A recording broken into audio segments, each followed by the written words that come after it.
Hello, everybody, and welcome to Reflections, a community event and group watch of the National COVID Memorial, hosted today by Marked by COVID and ReImagine. We're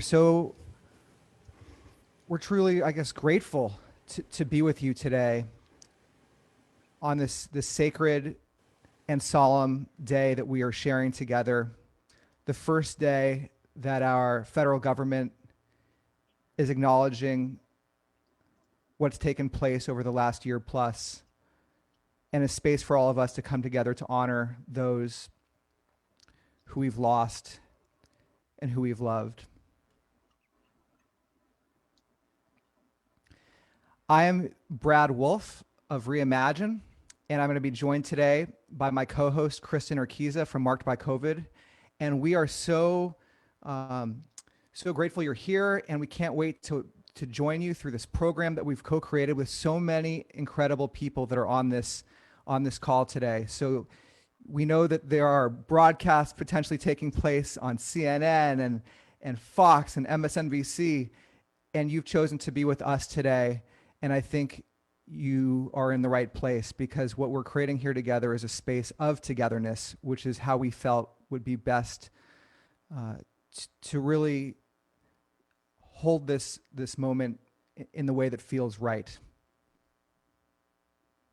Before we get going much further, I want to make sure everyone's up to speed with the technology we'll be using today. Yes, we're on Zoom, and that means that unless you're speaking, if you're a participant, you're most likely going to be on mute the entire time, and thank you so much for that. But we would love it if you could turn your cameras on, because your smiling faces over the course of this next couple hours together is what's going to make this feel so human, and togetherness is the thing that we're really focused on here.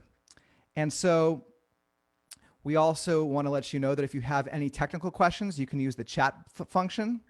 And we're also going to be using the chat function today for our special honor ceremony. For that, you're also going to want to have a candle with you. So now is a great time, as we get set up here, to grab a candle for today, which is going to be an important part of our time together, where we're all going to have the opportunity in community to honor those that we care for in this space. And I also want to let you know, for closed captioning, you can click this live transcript button, and that will show subtitles as we continue on throughout this afternoon. Now, a little bit of background why we're doing this. We're here, ReImagine, for example, as a nonprofit organization, and Marked by COVID as well, inviting all of us to reimagine this moment. Over the last year, there's been so much taboo.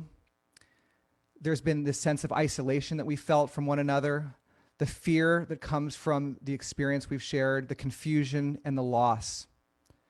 We've all felt these things, but we believe together that if we are able to face this as a community with one another, we have the opportunity to transform what is hard into something that may also be something more. We might shift our culture from one of taboo to acceptance, from isolation, as I talked about, to a sense of community, from fear to love, from confusion to connection, and from loss into celebration. We believe we can do that in this space, and we can do that across the country and the world. And it's going to start with all of us today here in this shared little corner of the internet. So today's program, we have 3 sections of the program. This first section is the Voices of COVID pre-gathering. We've just shared a beautiful altar. You may see them throughout the broadcast by Christina Libby and Marcos Lutyens. We're so grateful to have you both here. We're going to have live music throughout this experience by the incredible Laura and Sarah. I'm sharing this welcome right now, and soon I'm going to introduce you to Marked by COVID's founder, Kristin Urquiza, to lead us through a conversation with other folks whose voices need to be heard in this space today. And we're going to conclude this first section with a community candle lighting and honor ceremony. And this is all the pre-part as we get ready for the National COVID Memorial. We're going to live stream it when Biden and Harris take the stage. We're going to be here with you to watch this in community in this same room, so you don't have to leave or do anything. We're all going to be together, and that's going to be a very special moment. We'll keep our candles lit through that ceremony, and then we're going to come back when that's done, and we're going to have a beautiful closing sound ceremony and a closing candle ceremony led by Laura.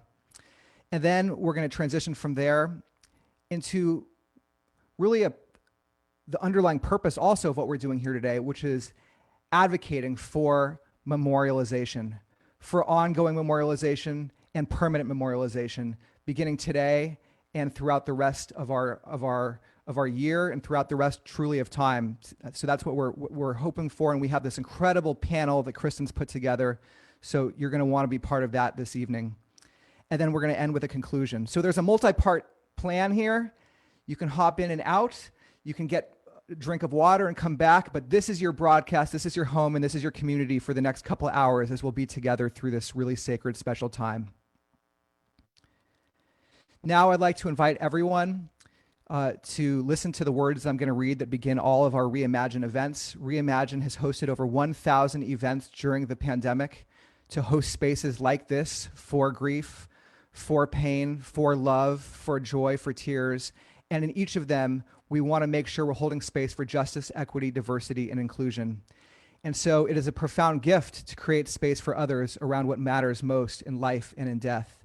It is for this reason that learning how we can contribute to advancing the principles of justice, equity, diversity, and inclusion in our world is essential. We call these principles Jedi. We recognize that when we intentionally create inclusive space, we co-create a container that affirms again and again. We are present with your unique experience here. We value who you are here. Your story, body, and ability are welcome here. You are safe here. Your hopes and grief will be witnessed with care here. This is particularly essential with the delicate and deep conversations surrounding end of life and the parts of living that matter most. We recognize that there is learning and work to be done, and we welcome feedback as to how we can all improve, recognizing that we will make mistakes on our journey to create a more loving, gentle world.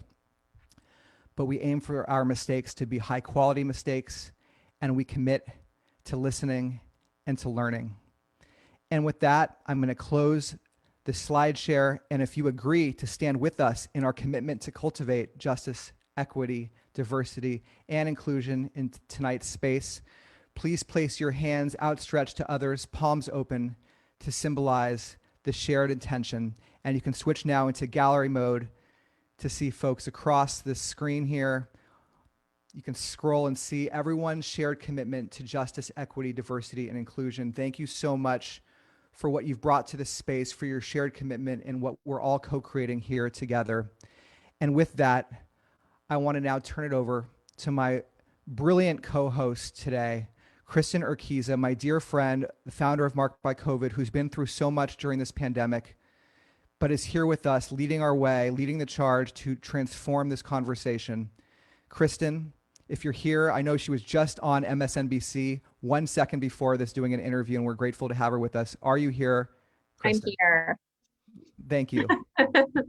Thank you, Brad. And it's so good to be here with you, but also I just thumbed through all of the 31 tabs of faces and saw so many people that I've met over this grief journey of the last 6 months who I consider to be part of my family, but then also have seen folks who are part of my family before this. So it's good to see Annie, you here, and others, as well as Sheila, Tina, Laura, so many of you out there.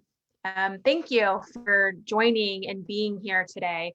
We're going to spend some time together chatting with folks who have been impacted, some of you who have been impacted by COVID, who have been on the front lines of this terrible tragedy, and who have been making a lot of incredible and beautiful memorials out of this tragedy. But before we dive in, I just wanted to take a moment to share some of the background on what got us to this moment as far as this online program goes. When I saw the announcement for the ceremonial lighting of the reflecting pool, I think probably like most of you, my first response was a sigh of relief that we would finally start to talk about our pain and suffering and grief, acknowledge that it was real, start to implement measures to really stop the spread and support one another during this incredibly challenging time for our country. But also at the same time, I thought to myself, well, I know we can't be there together in person. We're currently in the middle of what's been the worst so far for us. And for so many of us, we have been isolated from our broader communities of support. On New Year's Eve, I spent the evening planned by myself. However, over the course of that evening, I spoke to person after person, and they were not people who I had known 6 months ago. It was strangers, people on this very same phone call that we're on right now.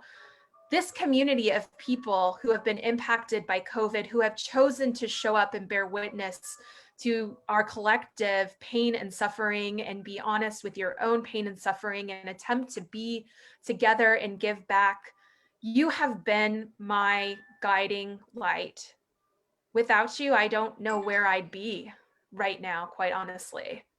So I wanted to spend this significant moment with you. And so I appreciate every single one of you being here today. It brings me so much joy on what is otherwise a really heavy day.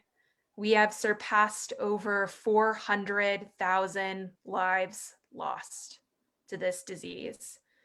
Before Valentine's Day, we will unfortunately pass 500,000 people in the United States gone. And it didn't have to be like this.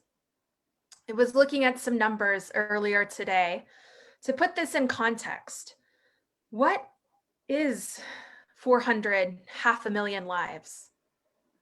Well, thinking back to World War I and World War II, we are about to surpass the number of deaths that we saw in combat from US soldiers from both of those conflicts combined. Over the course of the last 40 years, we have lost 750,000 people to the AIDS pandemic in crisis. What I'm trying to reiterate for us all is the magnitude of what we have endured over the course of the last year is unlike anything in recent past. We need one another to continue to build strength and ensure that our loved ones are not forgotten, that they are recognized, and that we have not only the response of right now, but the ongoing response that centers around the needs of people who have been forced to sacrifice the most, for the people who have been most impacted. This will ensure that not only are folks not left behind, but it will also ensure that that acknowledgement allows us to potentially one day heal. Thank you so very much for being here today, for including yourself in this conversation, for bearing witness together and participating in the lighting ceremony, and for staying afterwards for us to dig in further about our where we go from here and what do memorials and collective memory mean.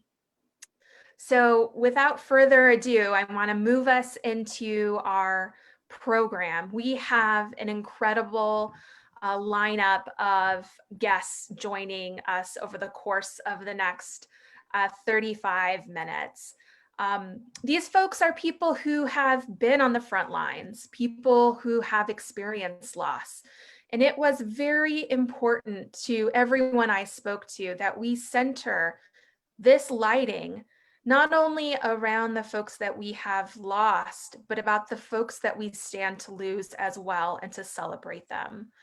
One person who will be my first guest and our first guest here is someone that I would like to thank for their service. We are joined today by Dr. Craig Spencer. Dr. Spencer is the Director of Global Health in Emergency Medicine at New York Presbyterian Columbia University Medical Center. He is currently dividing his time between providing clinical care in New York and working internationally in public health. Dr. Spencer, are you out there and can I unmute am. yourself? Hi. Kristin, hi. Hey, how are you? I'm doing Thank good. you for having me. So glad you're here.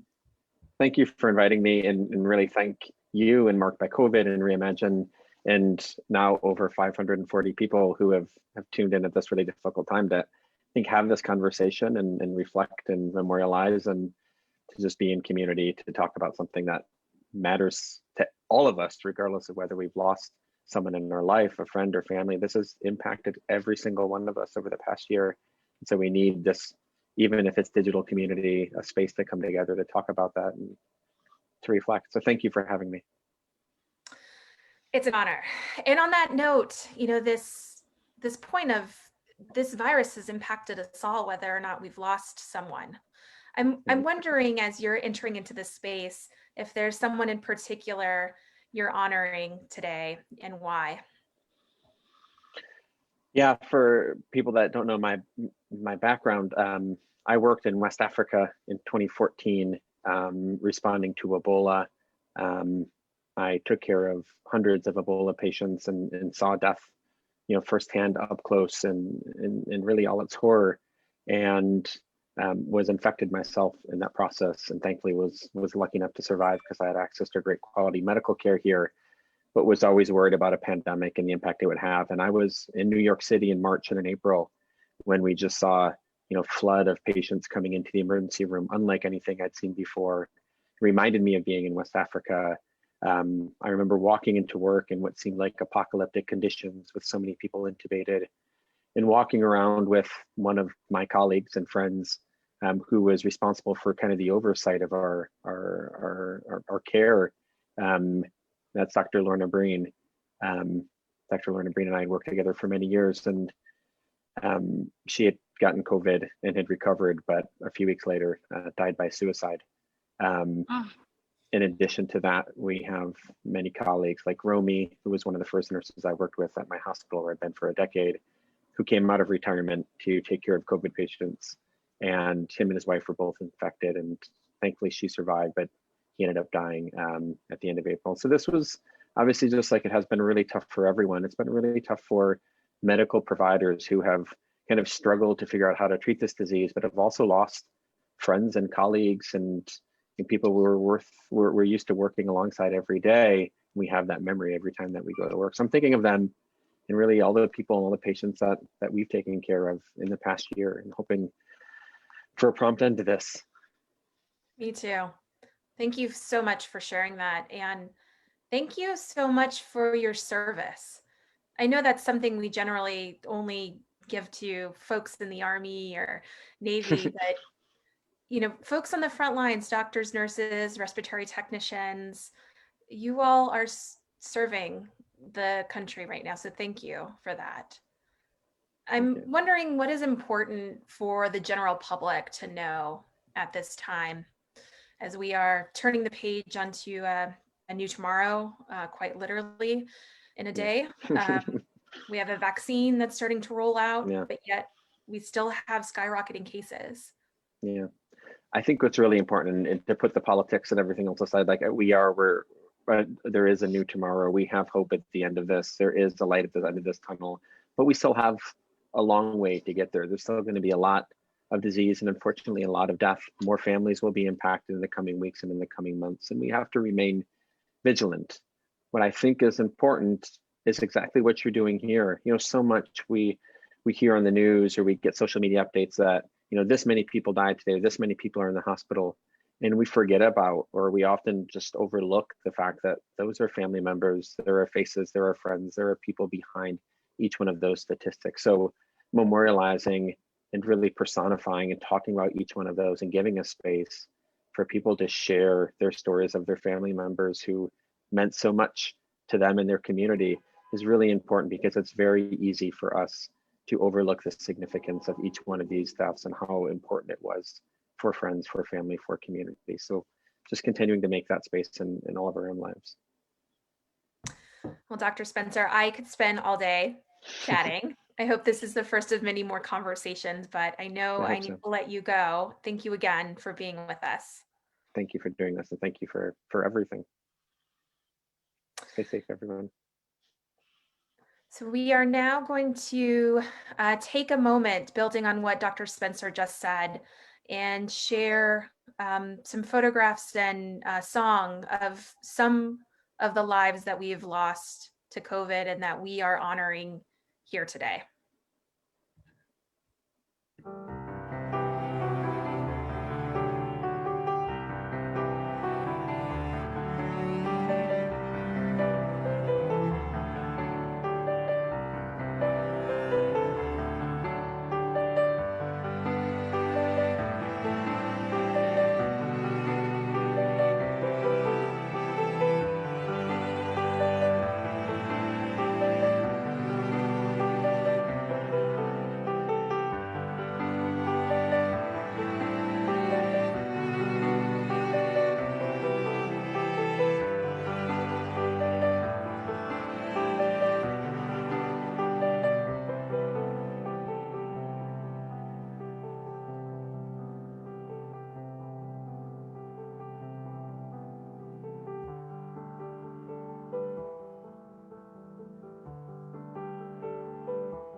Thank you.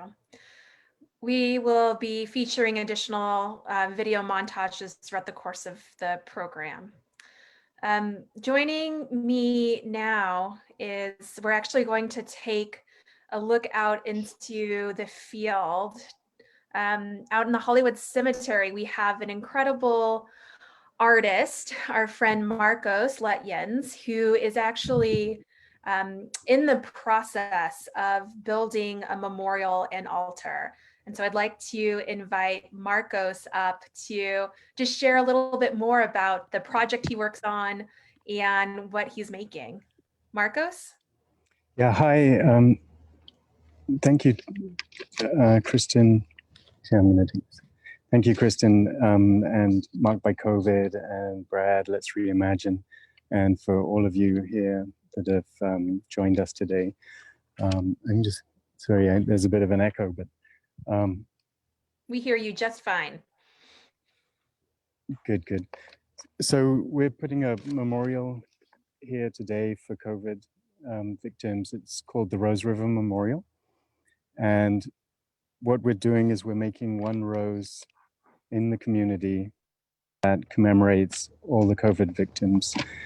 So here we're showing 5,000 roses as a reflection, a little bit like the one that President-elect Biden is lighting this evening. And each rose has a special significance because it symbolizes somebody lost to COVID. What I'd like to do is quickly just show one rose, one single rose. We aim to make 500 or unfortunately maybe 600. This rose was made by L. Ray Robinson, and we were going to have guests in person, but because of Safer at Home, we're doing it like this. So this is a beautiful rose, handmade, and it has Bill Robinson's name and his date of birth, date of death. Sorry, date of birth to the afterlife, let's say. And I'd just like to read a few words that El Ray wrote to me. She said, "I lost my dad, the most important elder family member in my life, on December the 5th, 2020. I'm still trying to process that he is gone, but that none of us could be there for him when he passed. I'd spoken to him in the morning, and he said he was feeling better and looking forward to coming home. Within hours, he was gone. Dad worked in accounting, business, and personnel all his life before he retired and was the king of making lists. I was so distraught during the hospitalization alone, sitting around, waiting in his home, that I had to start this journal to keep track of what was happening every day. My mother quarantined with my aunt, both COVID positive, nearby, but I had little to no contact with them for safety's sake. When my dad passed on Saturday, my USAF son flew in the following day, and we spent a full week sifting through the paperwork, insurance policies, social security reporting, and dealing with his trust to cover care of mom. I would never have made it through that 7 days without him. He risked his health and his wife and my grandson to come out, only to never get to see his grandpa or attend a service. No funeral, no service, just cremated remains, mailed to us in a box. Thank you, Marcos, so much for being here today, for your dedication to honoring every single life lost to this virus. And we are going to be checking in with Marcos over the course of the evening as he continues to build out the memorial at the Hollywood Cemetery. So thank you so much, Marcos, for everything that you do. We are now going to switch gears and invite up Colorado Senator Julie Gonzalez to connect with us. Senator Gonzalez, she serves the Northwest and downtown Denver in the Colorado General Assembly. She has roots that stretch back generations in Colorado, and she has spent her life organizing working people, Latinos and young people on issues of affordable housing, educational justice, and immigrant rights. Julie, I am so happy to have you here. Thank you so much for joining us. I know you're quite busy in Colorado, so it's such a pleasure to have you here. And I was hoping you could share with us just who you are honoring today and why. Thank you, Kristin, and to everyone here. Thank you so much for making the choice to be here. You could be in so many other places, and the fact that you are making the decision to be here, I'm so grateful for that. Just 8 days ago, my family buried 3 of our loved ones. My mother-in-law, my husband's grandfather, and his uncle. It was a triple funeral, which was just stunning and overwhelming. And, you know, I was elected to serve in the Colorado General Assembly in 2018. And when we shut down, we actually paused our state legislative session in order to try to combat the pandemic. I spent a lot of March and April phone banking seniors in my district, and over the course of the summer, working on policy to combat the economic or the housing impacts, or to support people who were needing access to healthcare, fighting for expanding testing access. We were stunned when it hit our family. We saw the spikes start to impact closer and closer. And just a week ago, finally laid to rest 3 loved ones who lived in the same household, who we still are not sure how they actually got sick. And I find myself in this moment, like so many of you, who are just struck by how surreal this moment is, by an individual loss. And then when you see the numbers, 5,283 Coloradans, over 400,000 Americans, and it seems incomprehensible. But when we think back to the individuals that we've lost, that's when it starts to really hit home. And so I'm just grateful for this space and all of the work, Kristin, that you and everyone at ReImagine and everyone listening are doing to honor and commemorate those who we've lost. I really appreciate you sharing your story and being here. I think your point of this audacity of the situation is just so well put. It's overwhelming, it's shocking, it's stark, but every single one of the people that we have lost, they leave behind folks like you and folks like me who are broken to some extent, but still need to continue to carry on. And I wonder just what's been your experience like holding office through this crisis on both a personal and professional level, and where do you draw strength from? You know, on a lot of this, I carry so much anger because it didn't have to be this way.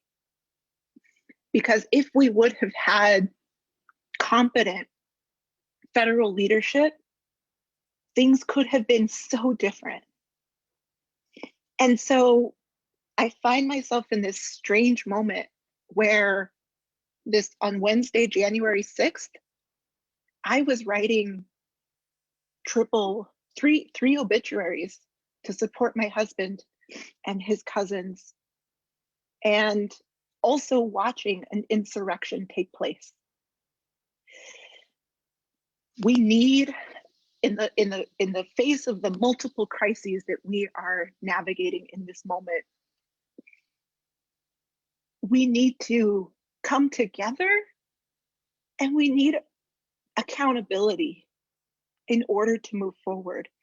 The fact that it is January 2021 and we are now having the first national public memorial speaks to the work that we will have to engage in collectively moving forward on the policy level, but on just a public, civic, national level.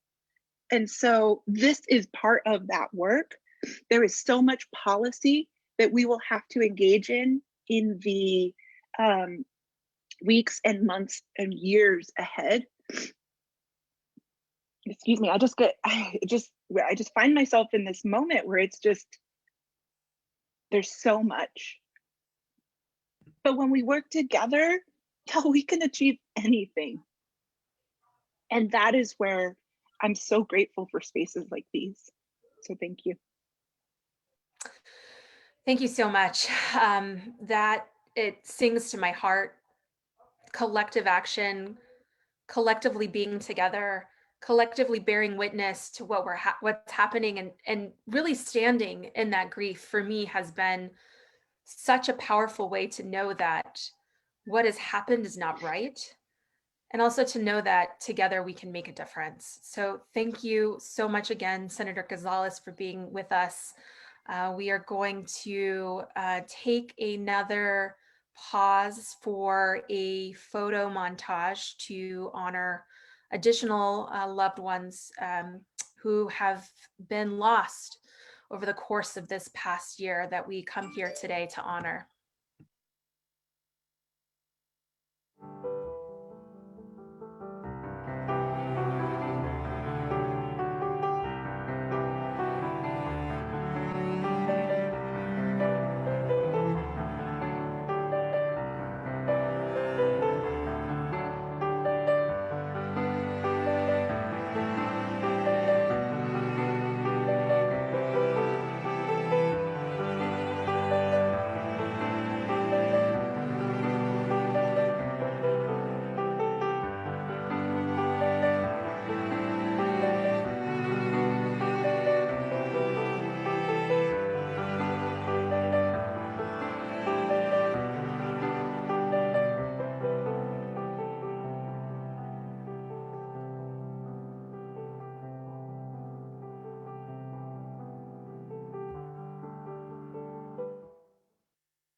Thank you.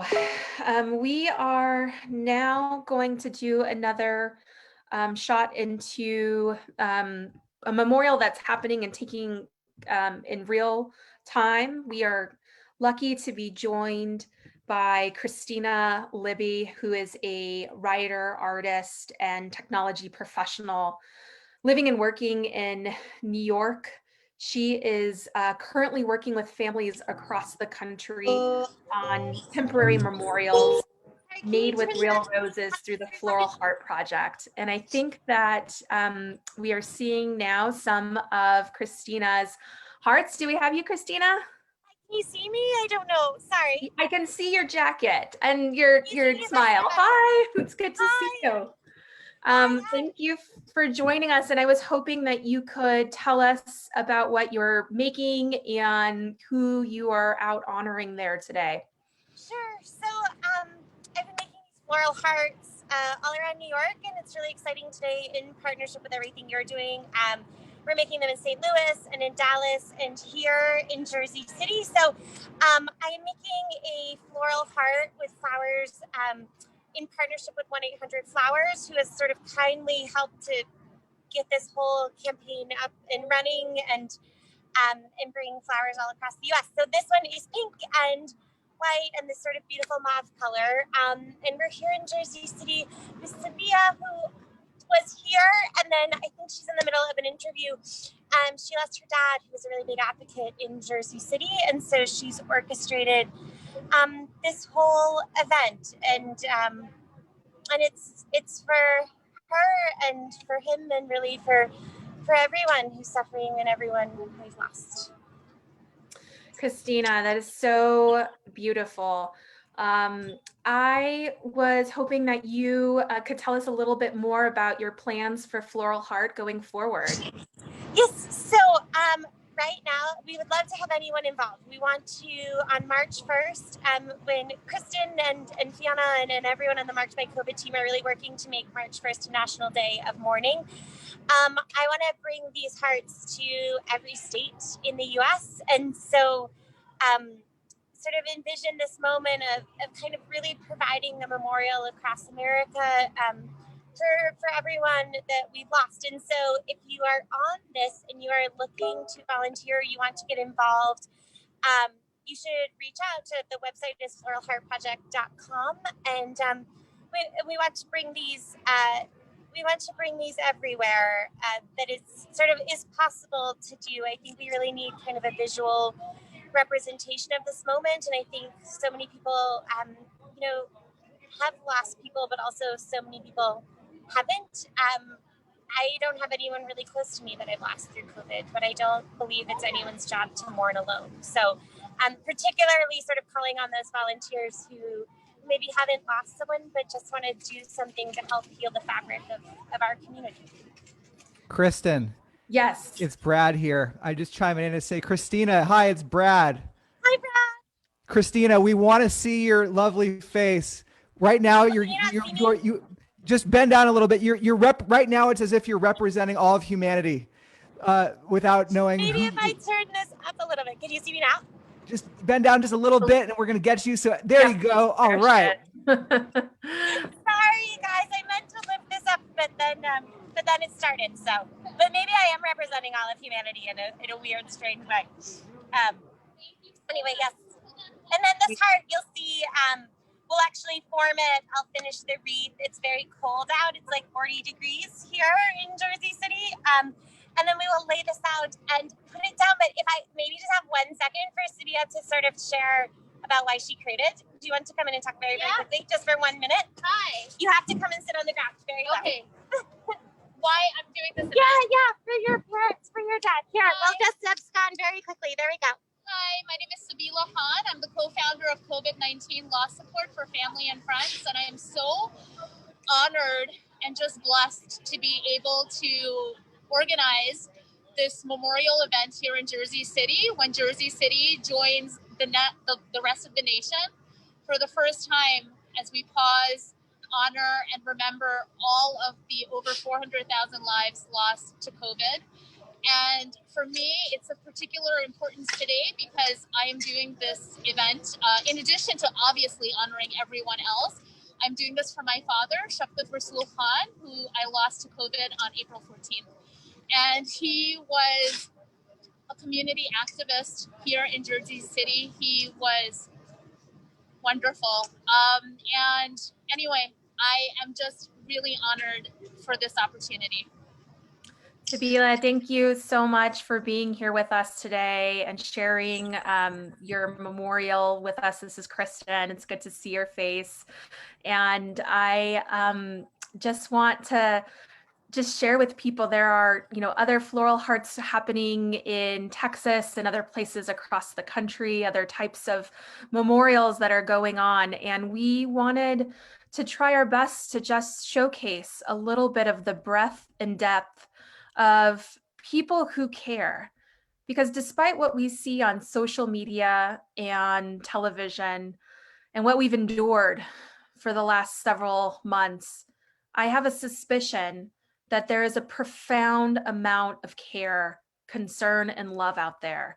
And one of the things that Marked by COVID is working to do is to help bring folks together to share our stories, to be able to work collectively side by side to ensuring that our loved ones are recognized and we get the long-term support that we need. Our next guest is somebody who, it's actually a duo of two people that care so very much. The first person I'm going to introduce is someone that I'm sure many of you have seen her digital artwork. Our next guest is Hannah Ernst. She's the 16-year-old artist who started the project Faces of COVID shortly after her grandfather passed from COVID-19, Cal. You may have seen the yellow hearts with loved ones, pictures on it. There was recently a memorial featuring these called the Yellow Heart Memorial in Texas. And Hannah is determined to memorialize all victims of COVID-19 and ensure that their lives are remembered and that they are not just a number. And our other guest joining us right now in conversation is Fiona Tulip, who joined Marked by COVID just days after her healthcare mother, worker mother, passed away from the virus. She is dedicated to achieving recognition for the country's coronavirus toll and spotlighting the leadership's failure to control the pandemic. And when she isn't advocating for justice, she's heads up all of the US communications at Zoe, a healthcare and science startup. Hannah and Fiona, thank you so much for being here with us today. And I was excited to talk to you both together because you're both taking on so much through your own grief to not only honor your loved ones who have passed, but to support the broader community. So Hannah, I was hoping to start with you. Can you tell us a little bit about how Faces of COVID Victims was born? Yeah, absolutely. So, hi, my name's Hannah Ernst. I'm a 16-year-old in New Jersey, and I lost my grandpa to COVID-19 on May 8th. And my project, Faces of COVID Victims, it was born out of the need to do something because I just saw so many people, they didn't care about the virus. They made jokes about the virus, and I lost him on a ventilator by himself. I said goodbye to one of the most prominent figures in my entire life over the phone on, FaceTime. And a lot of people didn't recognize that the numbers that we see on the TV are actual lives. And so I thought that if I could visually draw the impact that this virus has had on the country, maybe it would encourage one person, one or two people maybe, to wear masks. And maybe then you could actually end up saving somebody. Hannah, what's your favorite memory of your grandfather? That's an extremely hard question. I mean, he was one of my favorite people. One of the most cherished memories I have of him is just getting to go to New York City every single weekend.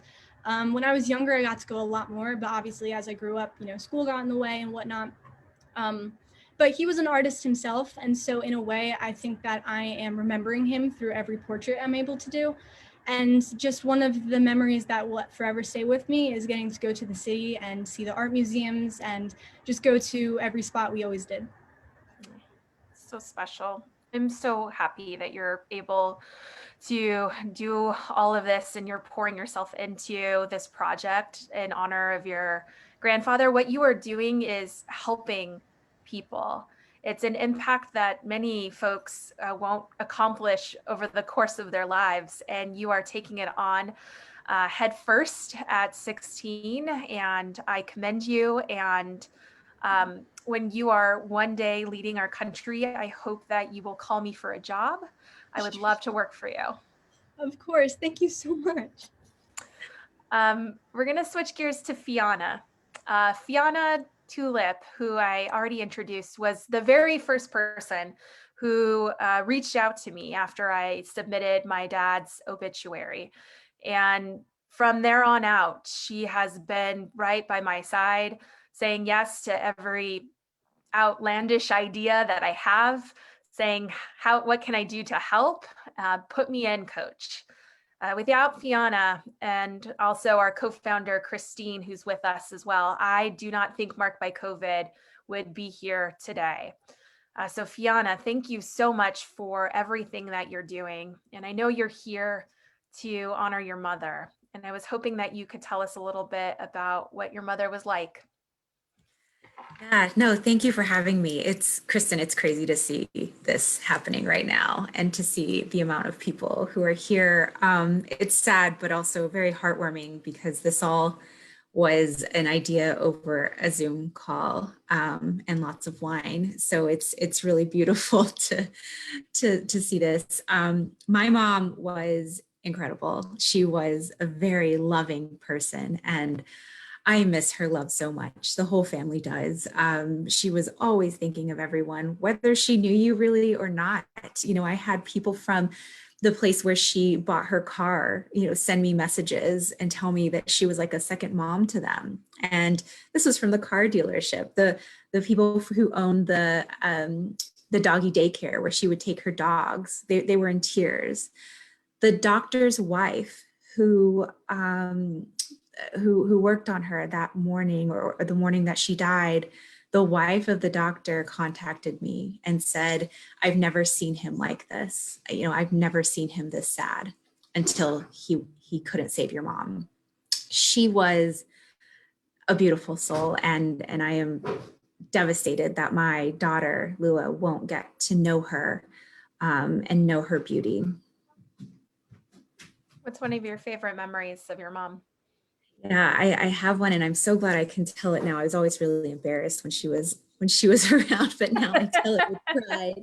Oh, good. Okay, so she would come home from work, and I can't remember if she was a bank teller at the time or if she was doing Mary Kay. She was probably doing both, but I feel like with Mary Kay, she was always learning these fun chants. And she came home from work, and we would turn on the music, and me and her would march around the apartment, around our home, just chanting. And one of her chants was, fight, fight, fight for what you know is right, fight, fight, fight for what you know is right. And through my life, she's always shared that chant. And it's even in some of my posts on Instagram when she was alive, fight for what you know is right. And that couldn't be any more true and meaningful now that she's gone. And that's why I contacted you, Kristin, and that's why I'm here right now. And that's why I'm doing what I'm doing, because I'm fighting for what I know is right for her. Wow. I feel, yes, I saw Connie in San Francisco I just want to do a little round of applause. That was so moving and such a powerful message to send us off on as we spend this time together. I'm wondering, as we close this section right now, you know, Hannah or Fiona, if there are any other final words or messages that you want people to know as we move ahead. And I'll let you go if you want to share something. Yeah, sure. So I guess one thing I really want to stress, and this is something that maybe doesn't apply to older groups of people. I'm hoping it doesn't. Maybe it's just a young, ignorant thing. But I'm 16, so I'm surrounded by people who think they're invincible to this virus. And that is the worst mindset you can have in a pandemic that is so contagious like this, because you can be healthy. You could be absolutely fine. You can show no symptoms. Thank God for that. You could be as fortunate as they come, but you can spread that virus. You can spread it to somebody who won't be as fortunate. And one of the most brilliant things you can do, one of the most important things you can do is just follow simple guidelines. Please, you can save someone's life. And I think that that's the most important thing that we can do. And the second thing is that our loved ones are not just numbers. They never will be. And our loved ones had a life, they have a legacy, and that will not be erased by the fact that they were unfortunately succumbed to a virus like this. Thank you, Hannah. Thank you, Fiona. On those words of, this is something that is serious, that healthy people and any person can get deadly ill from, and fighting for what you know is right. I think that is a wonderful note to transition on. As I pull Brad back in, I just want to say we will be looking back at Marcos's progress later on today. I also noticed that we have a wonderful artist that joined us that makes paper cranes and has paper cranes sent in from around the country as well. And just wanted to highlight that Carla's work at Matter Studio Gallery is also an important part of this healing and memorial process. There are so many important ways for us to witness this collective grief, to be together. And this has been really moving for me. And Brad, I just want to bring you in to talk about our next section. Thank you, Kristin. Thank you so much. And everyone, I mean, I think it's so abundantly clear hearing from everybody that just spoke. And then Hannah, the way you wrapped it up to really prove to us and show us again and again that inspiration and love and wisdom comes from everyone, and it comes from the community. And so we can look to our elected officials, or we can also look right here to the people before us to gain the wisdom and inspiration for us to continue on. And the other thing that it obviously brings up is that the people that we've lost, those are people that whose wisdom and whose lives and whose energies we are now, it is our responsibility to carry that forward into this space. And so this is the time I want to invite everyone to grab a candle. Ritual is important. Our lives are busy. There's so many distractions. But we need to make space to continue to honor those who matter most to us and whose lives have been cut short because of this horrible virus. And so we want to take this opportunity to present a space for all of us to do that honoring together. And so let's now all, we're going to light our candles, and then we're going to say a prayer. So let's light our candles now.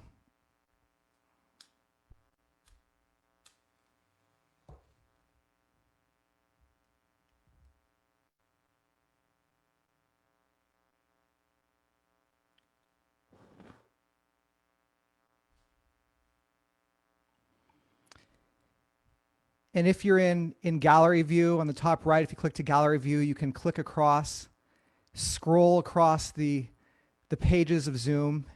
And why don't you find somebody to make eye contact with that you don't know? They might not even know that you're looking at them, but looking into somebody's eyes and realize that we all share something in common. We're all here today because we have something that binds us together. Life and loss, grief and love.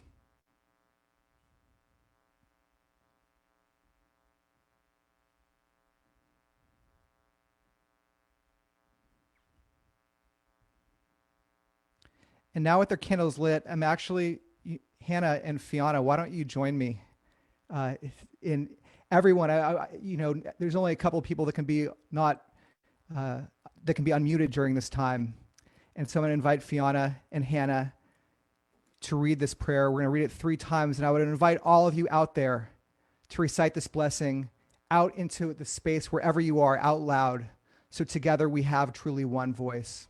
So I'm going to start, and then I'll pass it to Fiona and then Hannah to close it out. By lighting our candles in this time of pandemic, we honor our personal dead, the dead caused by racism, the dead of the world, and all of us still here together. By lighting our candles in this time of pandemic, we honor our personal dead, the dead caused by racism, the dead of the world, and all of us still here together. By lighting our candles in this time of pandemic, we honor our personal dead, the dead caused by racism, the dead of the world, and all of us still here together. And now we're going to move into our honor ceremony where we're going to have a chance to use the chat. So if you actually close out of, if you stay in gallery view or make sure your window is not full screen, we're going to also share another montage and have live music played by Laura. And during that time, we invite all of you to enter into the chat. And to find that chat again, you might have to close out of the full screen mode so the chat comes up on the right side. And we invite all of you to share the names of those that you've lost that you want to honor here today on this National COVID Memorial.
Thank you, everybody.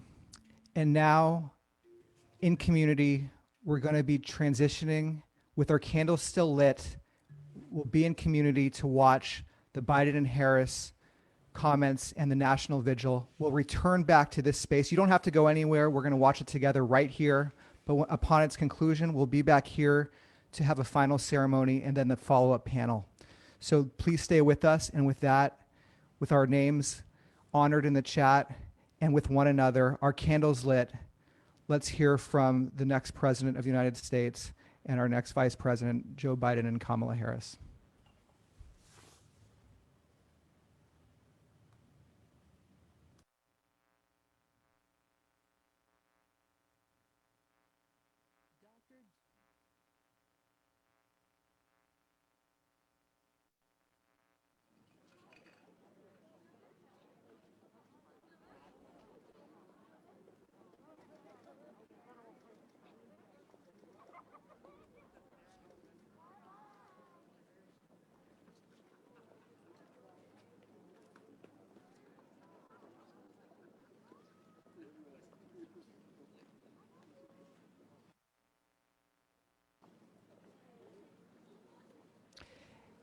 And I believe we're just going to be listening as this whole thing unfolds live. So this is the sound we're going to get. And I believe once we hear the speaking, we're going to be able to zoom in and we're going to hear the words directly as they're shared.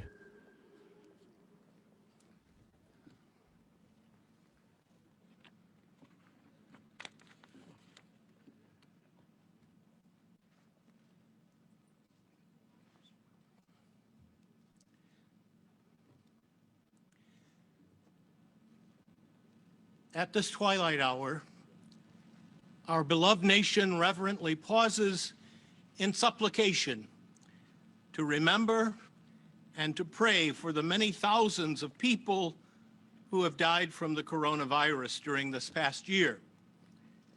We turn to the Lord of all to receive these, our sisters and brothers, into eternal peace, and to comfort all those who grieve the loss of a loved one. This virus, more than taking the lives of too many of our citizens, as well as people around the globe, has left in its wake a sobering awareness that we are all united in the sorrow that we recognize today. We pray for those who have died and the families and loved ones that they left behind. We do so not as strangers or disinterested persons, but as fellow citizens who share some limited portion of their grief and sorrow. We pray for the countless families and relatives who had to surrender their loved ones without the comfort and the consolation of a familiar funeral ritual, according to their religious traditions or selections. That privation only added to the sadness engendered by the death of a friend, a relative, or a colleague. May our prayer this evening serve as a small expression of our national desire to comfort and strengthen those who have endured the loss of a loved one to this pandemic.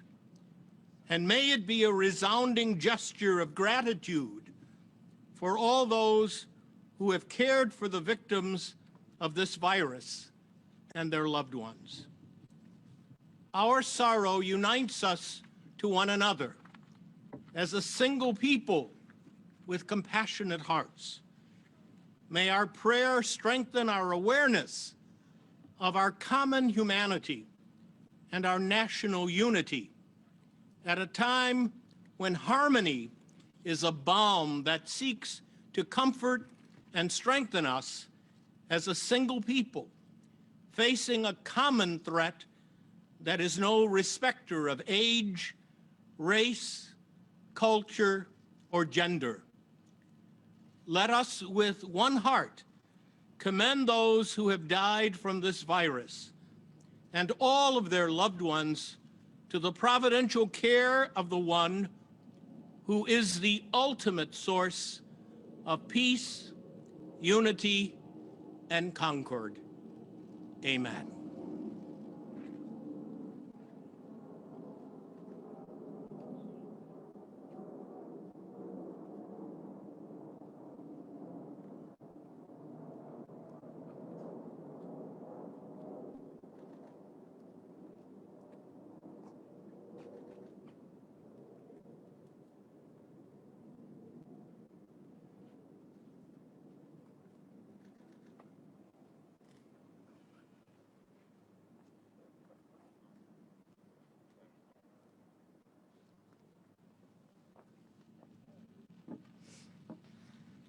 Thank you, Cardinal Gregory, for that beautiful prayer.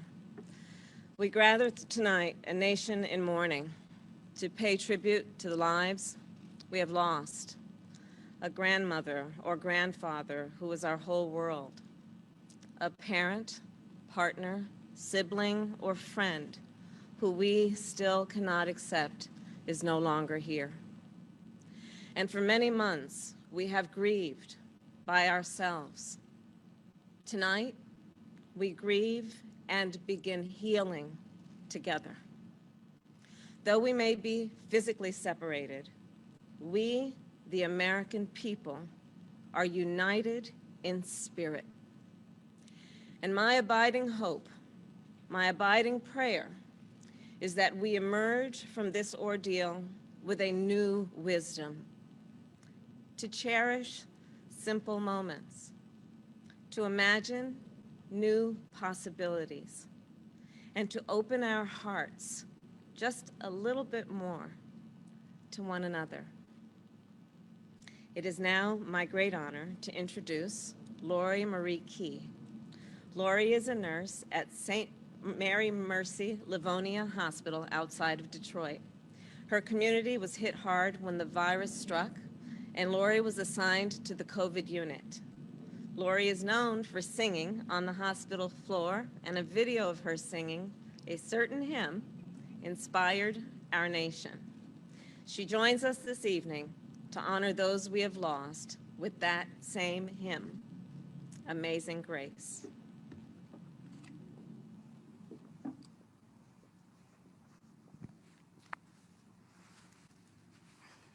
Thank you so much, Vice President-elect Harris. It is an honor to be here with you and with President-elect Biden.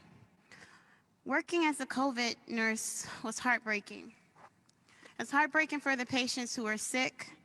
It was heartbreaking for the families who couldn't be there with them. And it was heartbreaking for those caring for them. But when I'm at work, I sing. It gives me strength during difficult times, and I believe it helps heal. So here is Amazing Grace.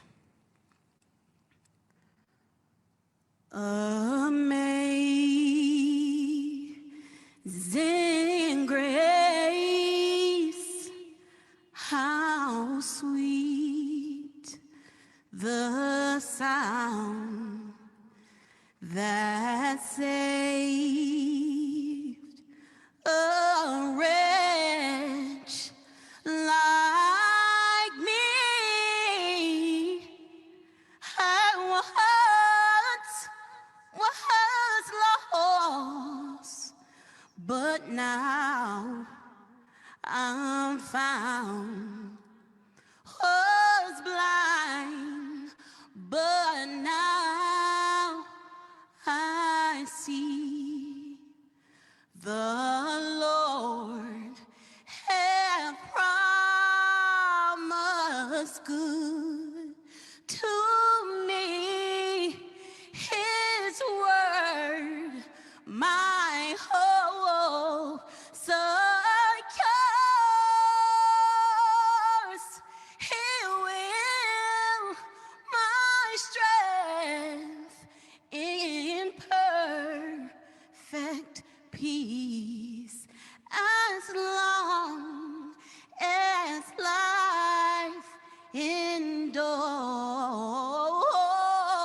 Thank you, Lori. As I said to His Eminence as we were waiting to come in, and I mean this from the bottom of my heart, if there are any angels in heaven, they're all nurses. We know from our family experience what you do, the courage and the pain you absorb for others. So thank you. Thank you. Your Eminence, Cardinal Gregory and Yolanda Adams, to heal, we must remember. It's hard sometimes to remember, but that's how we heal. It's important to do that as a nation. That's why we're here today. Between sundown and dusk, let us shine the lights in the darkness along the sacred pool of reflection. Remember all whom we lost.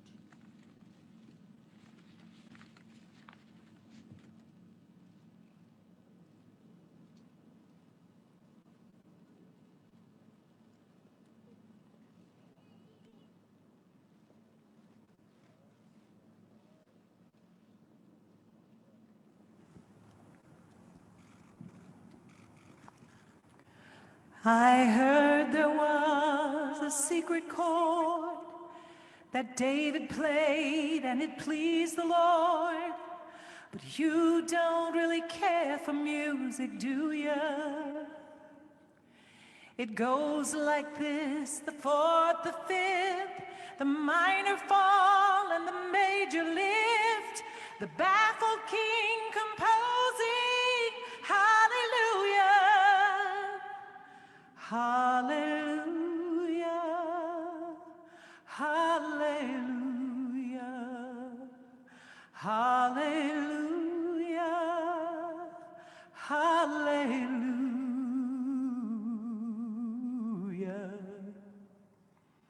I know that there's a God above, and all I've ever learned from love is how to shoot at someone who outdrew you. It's not a cry you hear at night.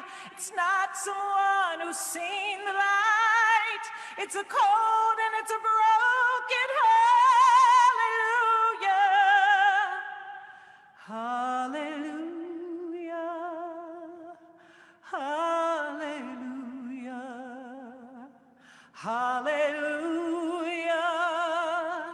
Hallelujah. Hallelujah.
So there you have it, everyone. Thank you for joining us for this part of the service and all of us being together. It's been so special to watch this with all of you. It's something we needed desperately in this country. And so we're going to bring everyone back together now. And I'm going to invite in Laura and Sarah, who's going to bring us back together in this space as we have our candles still lit, to reintegrate together here and close out our ceremony in community. Laura? Thank you, Brad.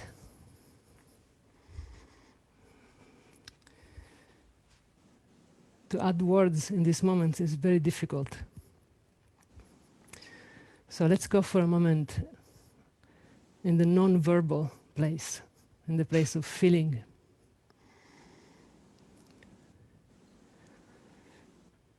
And for a moment, what at least I feel is the need to feel my body.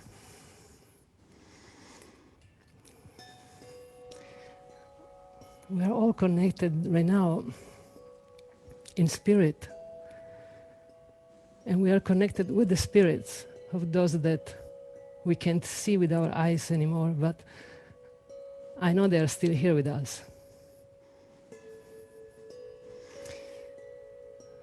So just for a second, I invite you, first of all, to touch your body. Touch this miracle that each of us is.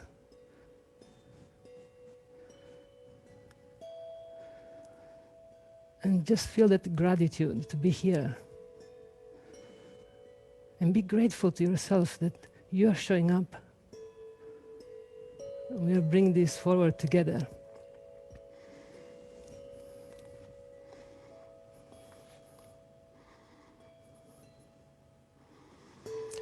So let's go back for a moment into this inner space that we have, just to center for a moment, to retune what is there for you right now. Being part of the collective, it's really important where you are at as well right now.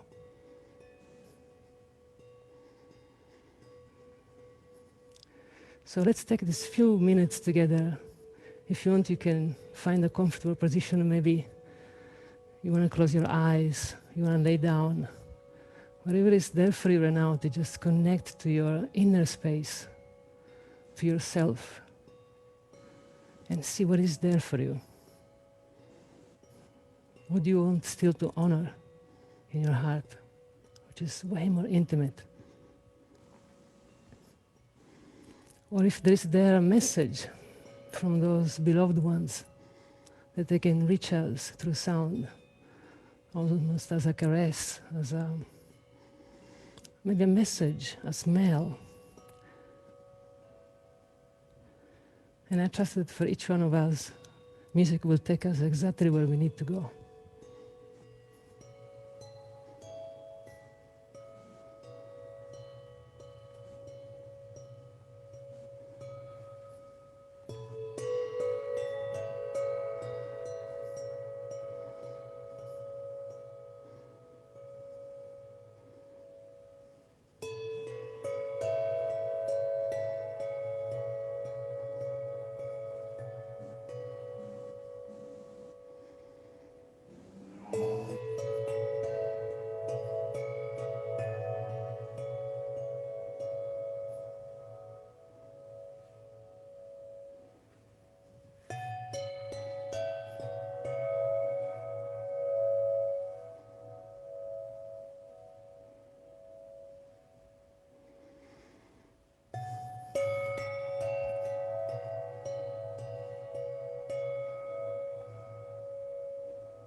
gently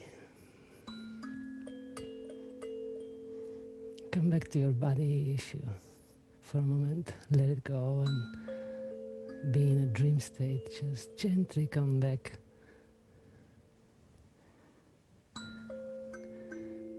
The room you are in, the space where your feet touch the ground.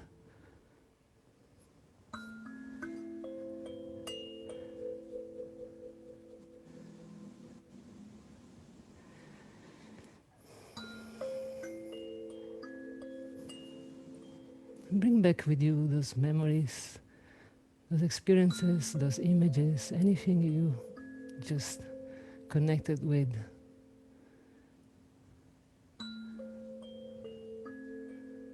Everything is in your heart right now.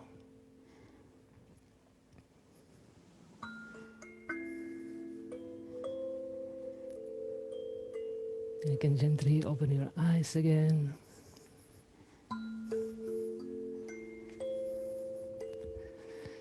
And if your eyes are already open, let's open them one more time.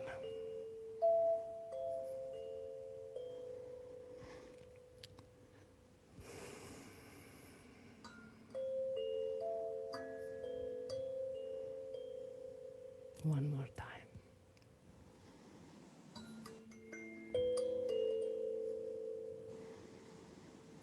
Let's connect again with the group, as a community, as one body we are.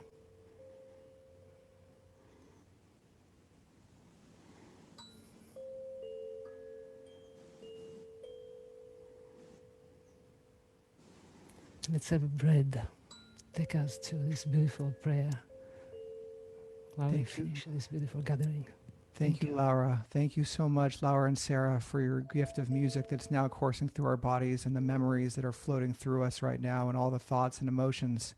I want to call back to join me, Hannah and Fiona, to lead us in this prayer. If we all share this prayer, and then after we're reading it 3 times, we'll then, on the count of 3, when we're done with the prayer, we'll all blow out our candles together at the same time. But first, let's read the prayer 3 times, out loud wherever you are.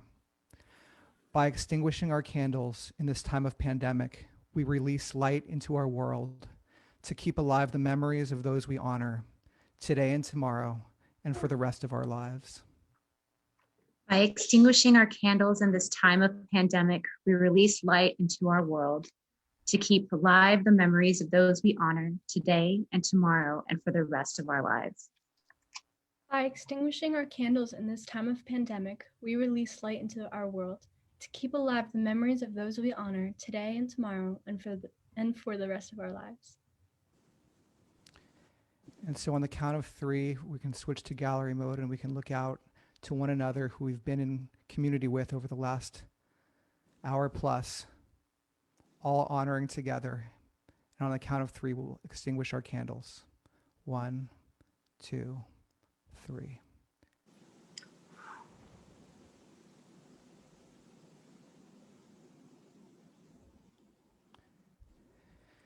And so with the light now out in the world and all of us here together, I want to bring back Kristin Urquiza, because we're going to transition from this beautiful ceremony we've been participating in to a conversation that is so important to make sure this, what we're doing here today, isn't just the end of the honoring. It's an ongoing and permanent way to hold those we love in our hearts. And this day is just the beginning. So Kristin, welcome back. I'm so grateful for you and for this beautiful panel you've put together for all of us. Thank you, Brad, and everyone for everything that you've offered for this afternoon, evening together. I can say that this was just a completely met and exceeded all of my expectations, as you said at the beginning of this, and how I just did not want to be alone having to watch that lighting and witness my emotions and my feelings and what that would mean. And so thank you all so much for creating something in community and together and bearing witness to each other and to this atrocious tragedy that we have all been through today and have been through for the last year. I'm excited, though, to transition to a conversation to chat further about memorials, COVID, and the future, and what is next.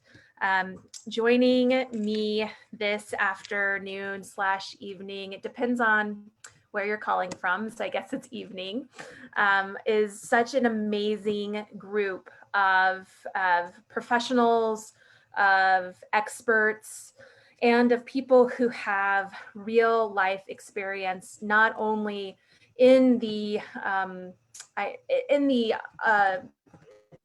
area of loss or in the area of really designing space, but in the area of actually having lost a loved one. So as you can see in the slide in front of you, my screen just went away because somebody was trying to call me. This is what happens whenever you're doing something in real life and also trying to hold space for a memorial. As you'll see in the screen ahead of you, we have a discussion following the memorial. And joining me today are Dr. Magdala Sherry, Daniel Lipskin, and Professor James Young. And I just want to invite you to share. Is everyone here today? Great. Oh, fabulous. We are all here. And I'm actually just going to allow everyone to take a minute to share a little bit about their background, what brings them to this space, and some reflections on exactly how they're feeling right now, having witnessed both the national ceremony and our communal ceremony together. And Dr. Sherry, I'm going to turn it to you. Thanks, Kristin. I guess I'll start off with that was so powerful. I think I have to say, for the first time since losing my parents, it's probably the first time I held space like that with other people who also experienced a very similar loss. And losing both of my parents to COVID has been very isolating. And that was the first time I almost felt like I had to pause and hold space and have a moment. And then just looking at the gallery and looking at other people having that same moment, it was breathtaking. It was powerful, and it was absolutely needed. To everyone, my name is Dr. Magdala Sherry. I am a board certified internal medicine physician and currently a Commonwealth Fund Fellow in Minority Health Policy at Harvard University. I'm also the creator of the Not Just a Black Body campaign, which was birthed after losing both of my parents to COVID-19. My father would take his last breath on April 12th of 2020, and my mom would die May 1st of 2020. The reason why I created this space shortly after was seeing the disproportional rates at which Blacks were losing their life to COVID and just not being okay. Hearing my community members lose people left and right, losing both of my parents. So it really became a way of bringing awareness to the community and also raising our voices and saying that we're not just Black bodies, we are lives, we are community, we are people, we mattered. We are more than just another number on the screen as we increase in cases and fatalities. Our community couldn't afford to lose us. And the tragedy of losing so many of us is not just about not having a person at the table, it's breaking down our communities. So thank you for creating this space. I'm gonna stop there because I'm still soaking everything in and just letting things marinate, but just, it was beautiful. And I'm just so gracious and humbled that you created something like this for so many people. Well, thank you for joining us here today. And I'm excited to jump further into some of the issues that you raised, but I want to make sure we have time first to do additional introductions to our panelists. And I'm going to turn it over to Daniel, who comes at us with a wealth of experience in this space, working in spaces, creating spaces. And Daniel, would you mind just sharing a little bit more about your background and just some reflections off the top of your heart and mind from what we just went through together? Well, it was a very moving day, very moving moment here. even though it's just on a tablet.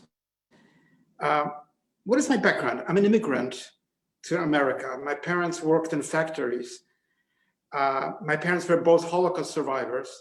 My father counted 85 members of his immediate family and my mother's family who perished. We hardly grew with any family members. We didn't know grandfathers and uncles and cousins because they were murdered.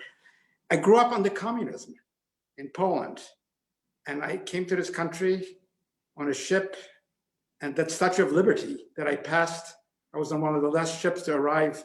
Later on, people flew in to New York, but I came by ship. And that Statue of Liberty didn't mean to me just some sort of hollow rhetorical symbol. It meant what America is. It's a land of people from all over, land given you're tired, you're poor. And that's, I grew up in the Bronx. I went to the Bronx High School of Science and then to the Cooper Union here in New York. And I became an architect. And my first project, for many years, I did not practice because, I'm a late bloomer. But my first project was the Jewish Museum in Berlin, which I won in a competition, which was really the first museum to speak about not the Holocaust, but the 2,000-year history of the Jewish people in Germany. And at the same time show that at its center is a void, is an emptiness, which can never be really filled by anyone or anything. And then I worked on many other projects, not only memorials, but I have done many memorials and many memorial spaces. And I was lucky to win the competition to become the master planner of Ground Zero, which, as you know, is not just a memorial, but to shape really a civic space in the center of New York at Lower Manhattan, and to bring people together in their everyday lives to remember and to move and to understand that the past informs our future, that it's important to remember. And what we have seen in this pandemic is not just the terror of a disease, but we have seen our government making it into a political statement, dividing us, cheating us, lying to us, making it very transparent that people died because they were not protected by this government.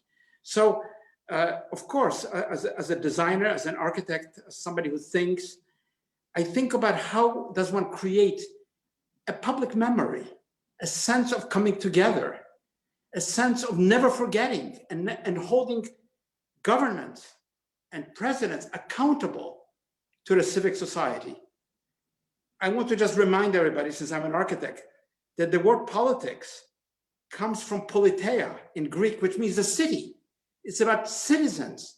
It's not about parties. It's not just about voting. It's about people coming together. And that's what I think is so important in this case, to create a shared memory for so many people who have been abandoned and who have been left alone, not even able to grieve together because of this terrible, terrible disease. Yes, that's me. And Daniel, I think that's a great runway to bring in Professor Young to the conversation, who I know has done quite a bit of research and study on collective memory and memory studies.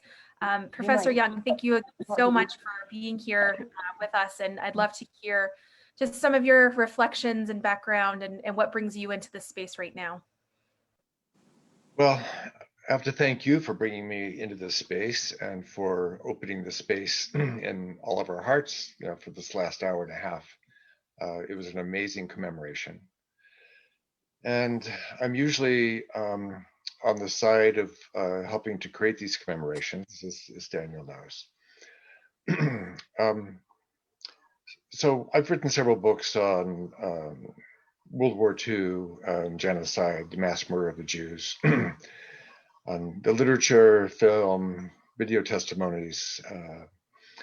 And the last 20 years or so, I've been thinking a lot and writing quite a bit on how to commemorate the victims. And not just the victims of the Holocaust and the war, but I've been invited now to help different countries commemorate, for example, the desaparecidos in Argentina and the victims in Norway for the July 22 massacre by a white nationalist and anti-immigrant fanatic in 2011. 69 kids killed at a labor youth camp on this little island of Utoya. And as Daniel knows, I was on the jury that chose the 9/11 memorial designed by Michael Arad and Peter Walker. And I was also on the jury in Berlin that chose the deckball, the design for the deckball there. And right now I'm writing on the National Memorial for Peace and Justice, also known as the Lynching Memorial in Montgomery, Alabama. And in all these cases, I just recognized that these memorials have so much more than what we see. The processes that brought them into being, our experiences in their midst, sometimes even the processes that destroy them, are all part of what gets remembered in these sites. I got to know Maya Lin pretty well. She was also on the jury for the memorial, the 9/11 memorial downtown. And there was a point at which we thought a lot about her Vietnam Veterans Memorial design on the wall, and the ways that it really opened a space in the landscape that would open a space within us for memory. And that was why it's such an amazing memorial. Daniel's been opening spaces in the landscape. You opened a space in time today that allowed us to think about all those who've been lost. And it got me to thinking quite a bit about the difficulties of remembering the victims of COVID, because part of what's built into COVID is the very cruelty of not allowing people to say goodbye to their loved ones, not allowing them to get close enough, having to lose your loved ones in isolation. They're isolated, you're isolated. And then afterwards, COVID also doesn't allow us to mourn the losses together in a traditional funeral or memorial setting. We end up, it ends up forbidding memorial ceremonies and commemorations and deferring them, especially the large communal ones, for some point in the future when we can once again come back together. And thinking of that, kind of cruelty made me long for contemporary memorials, maybe that do allow us to spend time like this, even on Zoom. I'm not a huge fan of Zoom ceremonies. This one worked completely, and you get so much, all that credit. Can I just say something to James's comment of virtual memory? I thought a lot about it just today because I don't, I work on Zoom and I work on these things, but I think what is important is to provide really a real space, a physical space where we can touch the materials, when we can see other people next to us, shake their hands or hug them. Because, memory needs a support. We have sacred books, we have the rosaries, we have objects, we have photographs. Without the physicality, the archive of memory becomes, to me, very abstract. And I think one of the beautiful things that I saw with Vice President, well, with now almost President and Vice President Biden and Harris, I saw the physicality of those lights and the water and the reflections and the monumentality of the vista of what democracy really looks like when people are together. So yes, I think what James said is profound, but I think we should think about how to bring people together, because we will not always live in this sort of deprived world, a world, in black and, it's sort of reduced in its potential. We should think of how in the future, what you have done here with marked by COVID, how we mark spaces of communities where people have lived And not only remember their death, but remember their lives and remember their happiness and their contribution to the good of this country, right, and to their families and to their friends. This idea of remembering life with life is so important. We remember our lost loved ones in order to internalize their lives in this way so that they continue living on within us. I mean, that's how we give, the ones who are now lost presents, and we speak their names and we remember them. We hold their photographs and we wear, in my father's case, I would wear his jacket. He's not a victim of COVID. He passed, some 10 years ago. But you're right about that physical presence and the need to remember together, to remember physically together, to remember that we need the company of others to help us shoulder that burden of loss. I think that's so incredibly true. From my own experience over the course of the last several months. And as I think ahead, one of the things that Marked by COVID has been saying since day one, to your point, Daniel, is that, this is on the scale of a war and beyond. We need physical space. We need museums. We need monuments on the mall. We need funding at the local, state, tribal level to support local monuments and spaces. But then also something I know, Dr. Sherry, we've talked about is, COVID has really exposed just many other issues that are lying under the surface.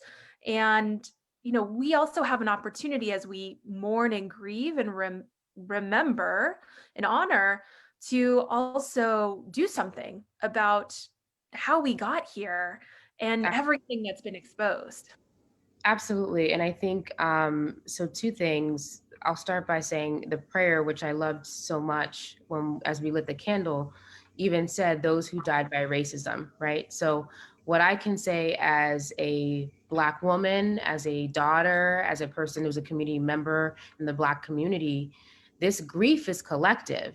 And if we even use the name of Marked by COVID, it feels like our bodies were marked before the pandemic happened, that it was decided that we were disposable. It didn't matter what happened to us. We could afford to lose you. And there are many examples in our historical context of how Black bodies have been treated as nothing. As we think about Tuskegee experiment, as we think about all these egregious acts that have happened in our community. So we have to think about the collective grief, but the layers to this grief, where we look and we see that there was no racial data for a very long time. That it took advocacy, it took people protesting to talk about what was happening. It took doctors putting their careers on the line. There were doctors who got fired for saying what they saw in the hospital. People of color, those who are most vulnerable, those who are unsure, being turned away from care, who clearly had signs of COVID. And they had to put their careers on the line to expose what was happening in healthcare, expose that they were not prepared with PPE, expose that they didn't even have enough personnel to even get us to even begin to see what was really happening in the hospital. I'll never forget taking my dad to the hospital and having to call someone because he wouldn't go. He actually said, I don't want to go. They're not going to value my life. I don't have insurance, so I don't want to put myself out there. They're not going to treat me the same. And I remember begging him to go and taking him. And I will never forget being in the emergency room. And all I saw was Black and brown people. That's all I saw. It was March. And I said to myself, someone's lying. Someone's not telling the truth. While social media is saying that Black people can't get it and we're perpetuating these lies, the administration saying it's going to go away in a week, all I saw was Black and brown people. All I saw was immigrants. I heard every language under the sun. And then you know what else I heard? We don't have enough doctors. We're running out of oxygen. I don't know if we can take anybody else coming in. That is not acceptable for a country for the country that says it's great, for the country that says it values all lives, for us to get ourselves there. That is just not acceptable. So when we talk about this memorial, it's not just the families who are grieving, but we also have to think about the healthcare workers who literally have been fighting for us on the front lines of this pandemic, seeing some just ugly stuff and having to separate from their families, sacrifice in a way we've never seen before. So when we talk about having a physical space, that physical space is for all of us. Because I know even as a physician, when I used to lose patients, I felt that. There was a collective grief, even for people that were never my family, but they became my family when they were under my care. So think about the physicians who have lost dozens of patients nonstop and what they're going through, but every day waking up and servicing their country, servicing their community, and continuing to give back. And then we cannot speak of this without talking about those who died at the hands of police brutality, who died at the hand of racism out in the community. So the collective grief is not just COVID. The collective grief is COVID, a pandemic, an administration deciding whose life is valuable, and having no means to come together, no means to actually voice our concerns, and still not being able to get hugs from loved ones. So this memorial speaks so much. And for the first time, our country has a chance to say, we messed up. We can actually do truth telling. And in the moment, in the actual moment, don't wait 10 years, don't wait 50 years. I don't want to see it in a history book. I want to see it now. I want some admitting of the truth. Admit that we did not prioritize the most vulnerable. Admit that we messed up. Admit that we need to do better and build that trust with everyone in our community so we can begin to heal. Dr. Sherry, this is, what you're saying is completely true. It's really, I think, honing and focusing on the center of it. It's not that we messed up. We had a liar in chief as the president who lied politically to divide us and to kill us and to kill people of color primarily first. Right. Old people second, and so on and so on. So this memorial cannot just be a neutral memorial, a memorial that just, says nothing. As Elie Wiesel said, the opposite of love is not hate, it's indifference. We cannot be indifferent to how we came to this position that this rich country has the worst rate of death in the entire planet. There is responsibility to be taken. And I want to just say, there are plenty of politicians in our Congress who are still behaving like autocrats against democracy. This cannot be sustained. There has to be an awareness that this memorial will address much more than just the sadness of people, but will speak to the causes, as you well pointed out. Black and brown people, people in the Bronx died in much higher numbers than people in Manhattan, and so on and so on and so on. So this is something, Dr. Sherry, which I share with you, that this has to be really a focus of memory, not just a footnote and not just a statistic. Right. And that's, by the way, why I think a physical memorial is so important, because you cannot make it irrelevant. You cannot just obliterate it with your mouse and forget about it. It's there in the center of your city. It's in the center of your capital. It's not something, just like the Lincoln Memorial is there. It's not just a figment that you can get rid of. It is the center of that amazing capital. It's a reminder that we can do better. If we want to live up to the very expectation that we tell people who come here, my parents were immigrants from Haiti, what we have, our children raising up, we have an opportunity to show our children we can do better. And to physically see something helps us acknowledge not just COVID, but all the things we were doing before that set up communities to fail, that set up populations to fail, that set up our oldest population to fail, our nursing home community, those who are a result of redlining. I mean, the list goes on. We have a lot of dirt. This pandemic aired our dirty laundry. So now is our turn to start cleaning it. We actually acknowledge it and actually have a chance to do better and live up to our greatest potential. I love that.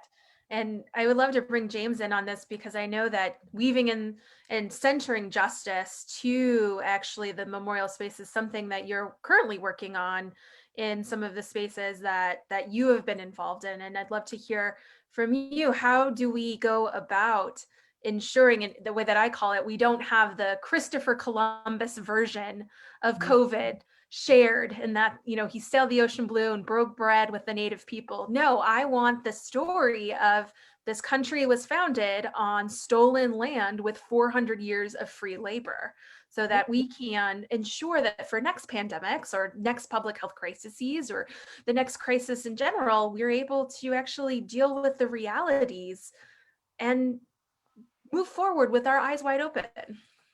It has to start with the truth telling that Dr. Sherry's doing right here, with physicians like Dr. Sherry, who were hands-on, who watched the death up close, knew exactly what was going on and why, how we got here.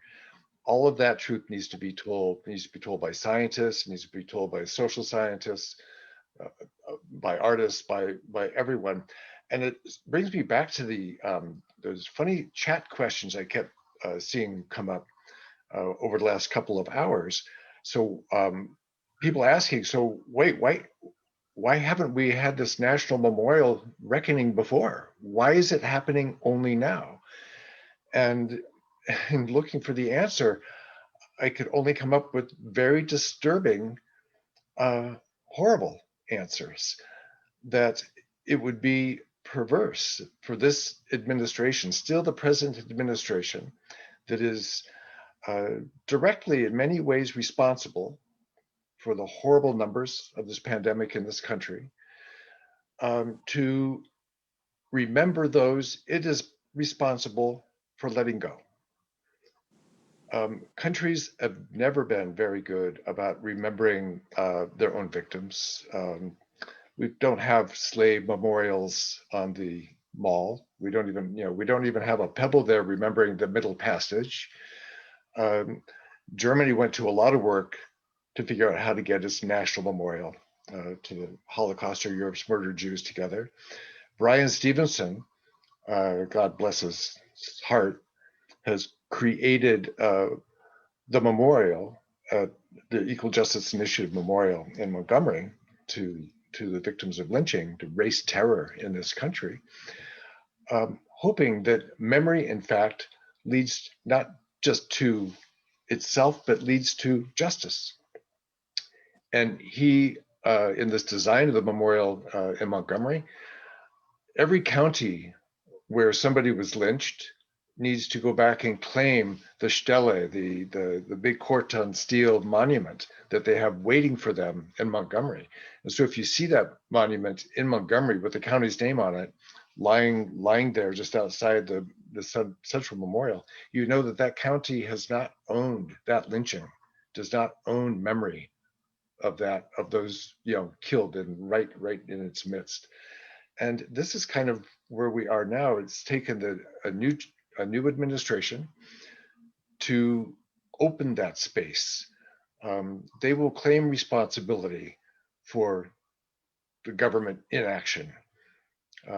It's something you can do actually if you weren't part of that previous administration, but it just illustrates that the current administration is unable either to claim credit for its criminal indifference to the pandemic, and it's unable to claim credit either for opening up the space to remember these victims.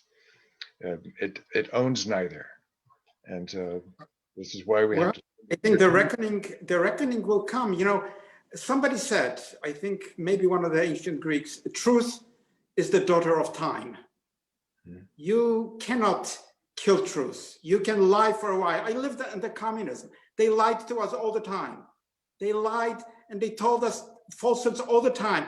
But even communism fell. Even communism in Poland, where I was, I was 11 years old. I saw it.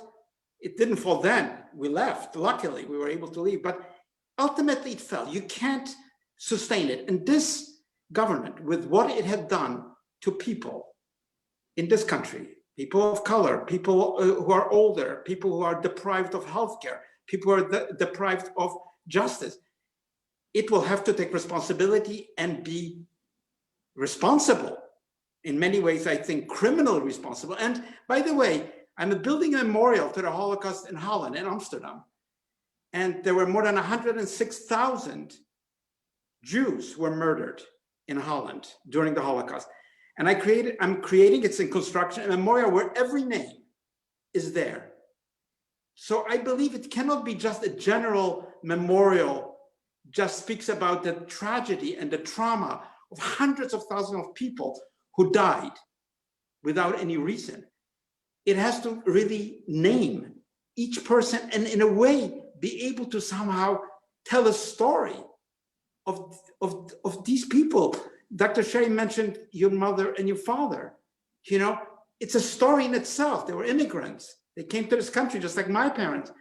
So this is a huge challenge because it's a memorial unlike any other, really. I mean, we cannot compare Holocaust, you know, the millions in a Holocaust in this, but we can speak about how to tell the story of an innocence that was lost in this country.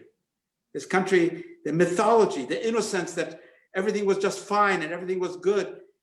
And with the loss of innocence comes a responsibility to create a shield against lies, a shield against cynicism, a shield against expediency, politically, morally, and in every other way. I completely agree. And I think just to add to this too, I think I have to bring in the health part of it as well. The next crisis that's currently upon us is the mental health crisis, right? As we sit in isolation, as we cannot come together, as we lost our loved ones. And in my case, I could only have 7 people there. I couldn't have a full ceremony. I couldn't have it in church. And our family's a family of faith. And I had to have it for 30 minutes at a cemetery with 7 people. As people are experiencing this, the mental health crisis is upon us. So part of this memorial is part of how we actually help that. Like if people don't have a place to put hope, a place to grieve, a place to actually start their healing journey, we are going to be in such a bad place as people now are experiencing job loss of loved ones, change of community, no longer having the places they used to go to for coping. So if we want to even make it attached to health, and think about the healthcare dollars that will be associated with people who are requiring treatment for mental health. I mean, I know people like to talk in money, so let me talk in terms of money. This is actually cost savings. Investing in a memorial to give people a sense to grieve, to heal, to come together actually saves us money down the line, because the mental health crisis that is going to hit our country from all points, our children, our little ones, our older ones, our healthcare workers, our essential workers on the front line who are giving themselves day in, day out in the grocery stores, in the post office, if they don't have somewhere to go to even begin to unpack the tragedy, the trauma, the swiftness of all of this. Can you imagine? It was less than a year, all of this, it has all happened. We are going to have other health crises. It's going to cost us billions of dollars.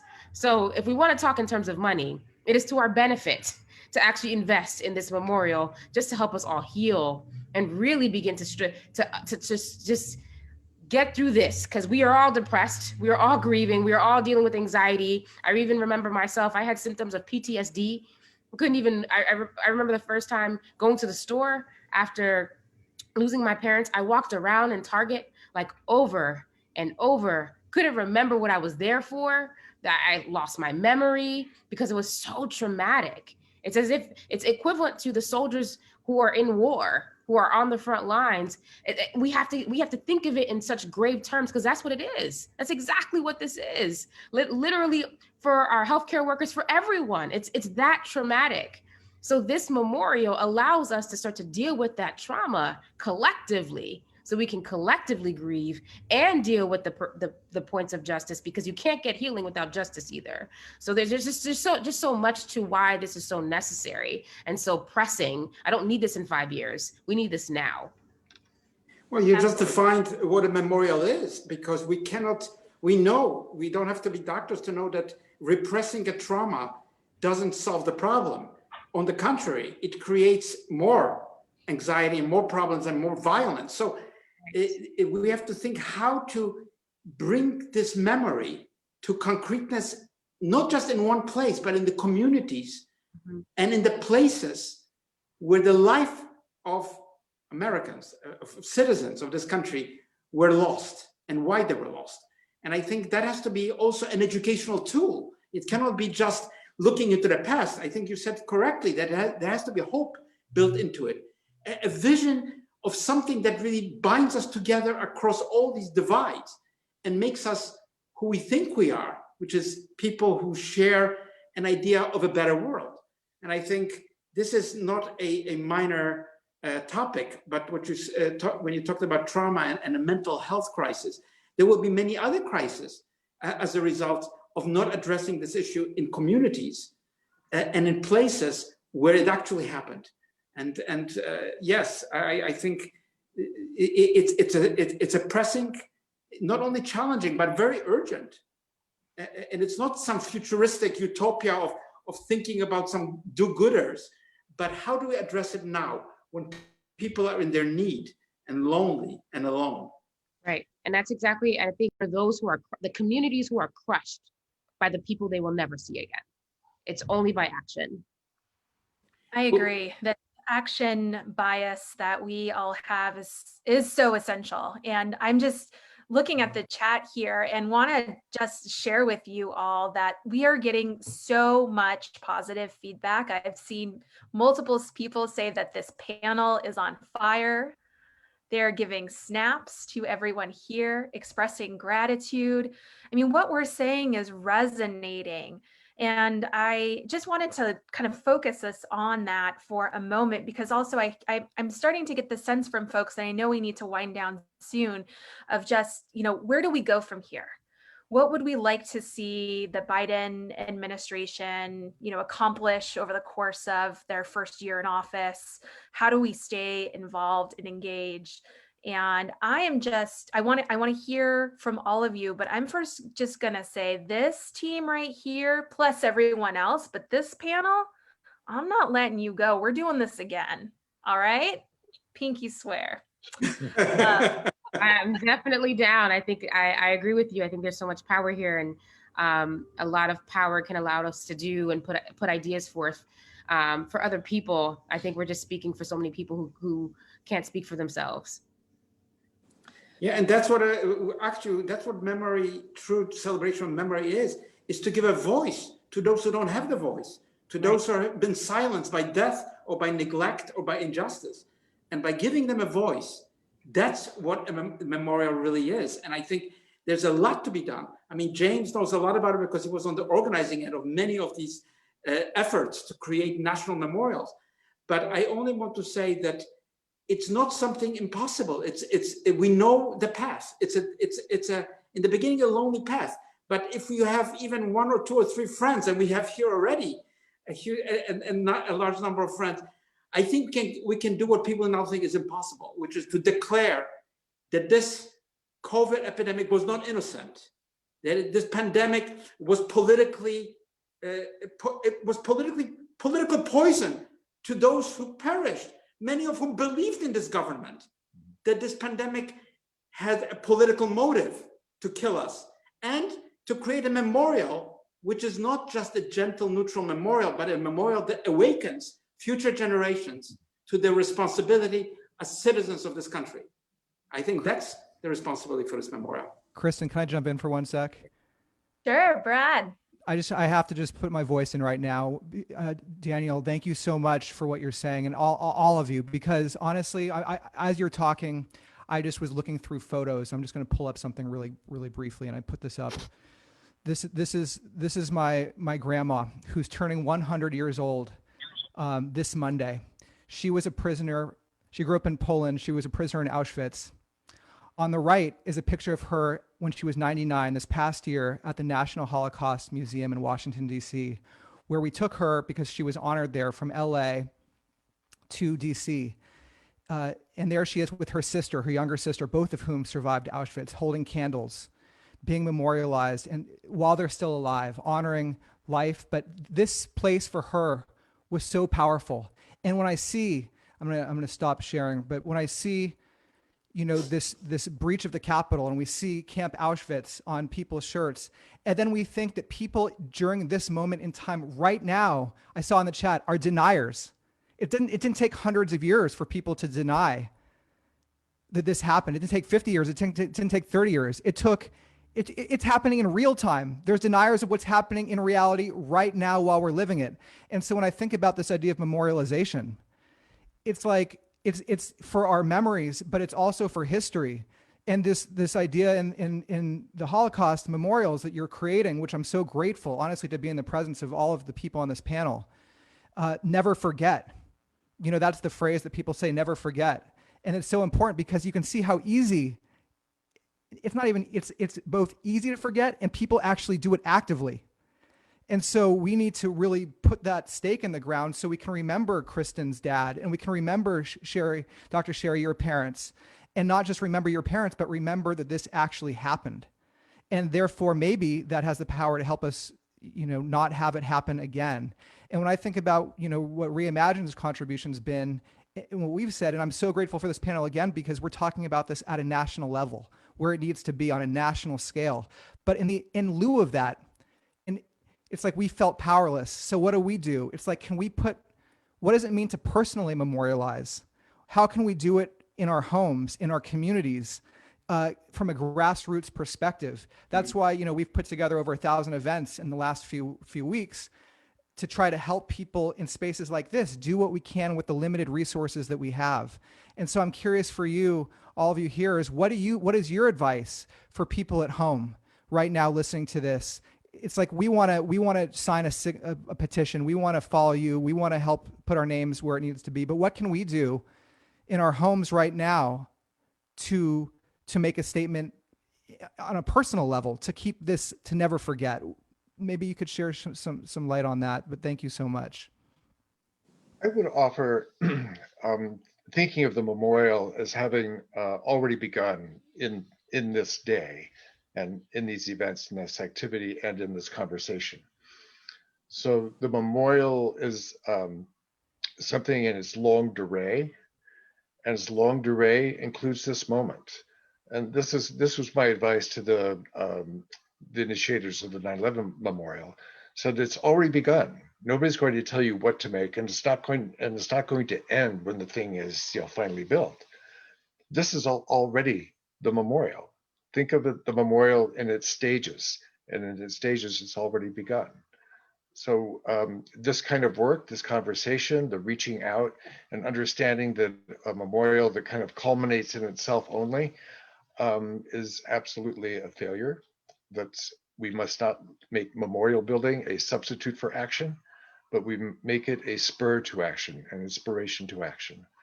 And we build on our memorial process and continue.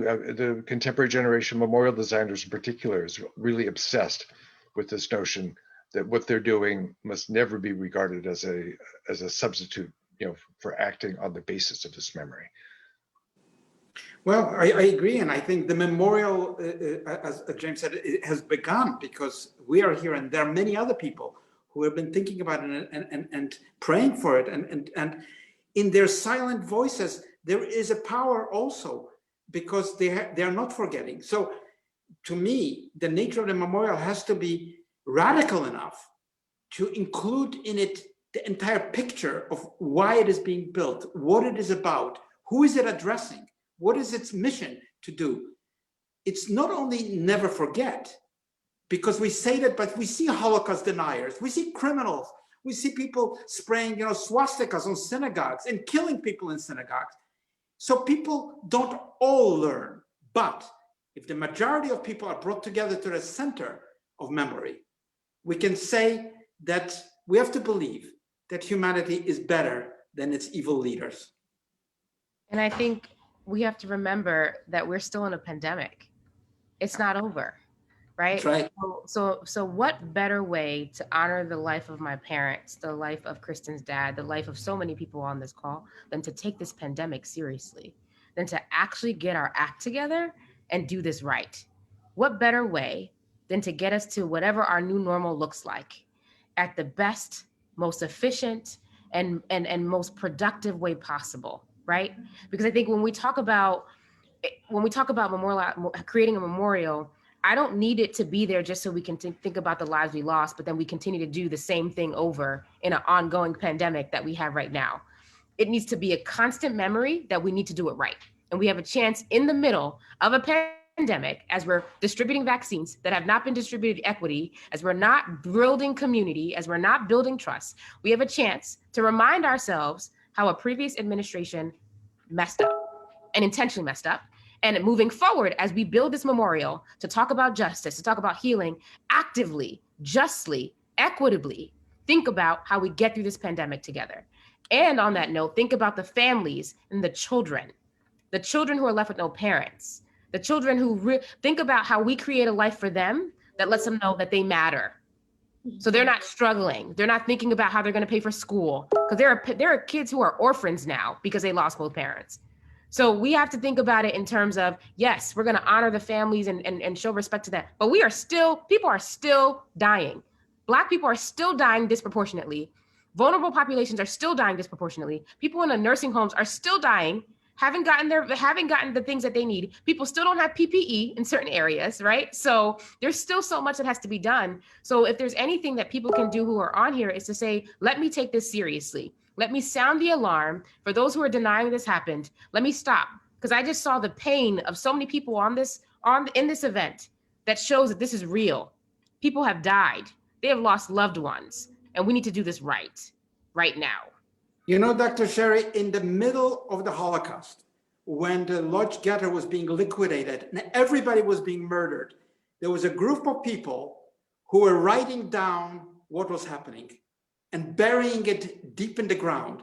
Those documents of Ringelblum were found after the war and exposed and really are a record of the crimes of the Germans. So to my answer, my suggestion here is everybody who's been affected by COVID, and everybody has been, because you don't have to die or your parent doesn't have to die, but friends and others, there's a network of millions of people who have been affected. We have to do exactly what Ringelblum did in the Lodz ghetto and the Warsaw ghetto, is to write down, to hold accountable what happened, to recount what happened. And that, I think, would already be, as James said, part of the process of recording something that can never be erased again, because it's a record of true story, of true experience of people. I think that is inevitable, and there will be millions of these stories, and each one of those stories will be an important one. Not a single one of them will be a story that is unimportant. You know, on that note, that is exactly the reason why we launched Marked by COVID, to really capture and personify every single person who's been impacted or marked by COVID, and meaning not just COVID loss, but also the millions of people who have survived COVID but are experiencing long-term symptoms, to the folks who are food insecure or do not have a job or are forced to go to work without PPE or a proper paid sick leave. The myriad of ways in which this pandemic has hit us and impacted our lives, on top of what we've been talking about, these inequities, is absolutely part of that story collection. And just to bring it, I know we need to wind down, but to bring it to, so what do we do tomorrow and the day after that? I invite everyone who is with us to do a few simple things, in addition to continuing to bear down and do your best to slow the spread. Remember that as you're going through this tremendous situation, that you're not alone. I know that far too often, so many of you that I talk to are surrounded by people either in your real family, nuclear family, your bubble, or adjacent, that don't necessarily hold the same beliefs as you or may not totally believe. I'm not suggesting that you should confront them, but I am suggesting that you remember that you have a community here of people that believe, that will support you, and that you are family with. I encourage everyone, if you're not already, to stay in touch with Marked by COVID. We are on Facebook, Instagram, and Twitter. It's markedbycovid.com is our website. Sign up to get our updates. The idea behind this platform is to be an umbrella. This is going to take an ecosystem approach. And what I mean by that is we need to make space for everyone. That is why we've been showcasing so many different artists and activists and experts, because this isn't about Kristin or even my dad, Mark. It is about all of us and everything that we have gone through, and about the fate of this country and our democracy and our nation. And so I encourage you to stay involved with this family, because we're committed. We're committed to ensuring an equitable response and recovery, a resiliency so that this doesn't happen again, recognition from actual physical memorials to a holiday for COVID victims, that we can again, commit to memory. But also we're talking about, what does restitution look like? We can look at models like 9/11 and the Victims' Compensation Fund, but to what some of the panelists have just been saying, the impacts of this, we only know some of them now. We will continue to know as the days and weeks what our needs are and how we must respond. And that's what I think is so important in building a movement, is that we need everyone here, because no party is a panacea to our problems. I am so grateful that we have science back into our administration, but we need to continue to show up and continue to ask for what is ours. And I'm committed to doing that even until I'm blue in the face, because every single one of you and every single one of our loved ones, their lives mattered. You matter. Their deaths will not be in vain. So with that, we are going to have to start to shut down our program. I want to thank our panelists for joining us here today.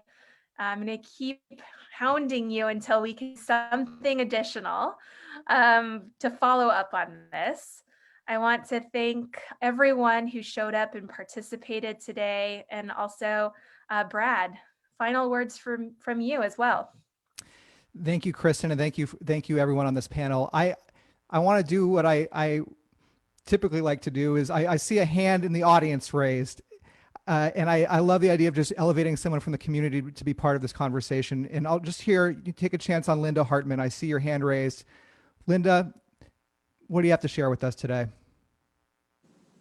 Rick, I promised. I am a former critical care nurse. am a former scientist in drug development. I have a lot of experience in a lot of things.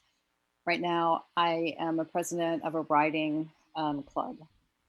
I say, write your hearts out, people. I say this about memorials. I'm a memorial freak.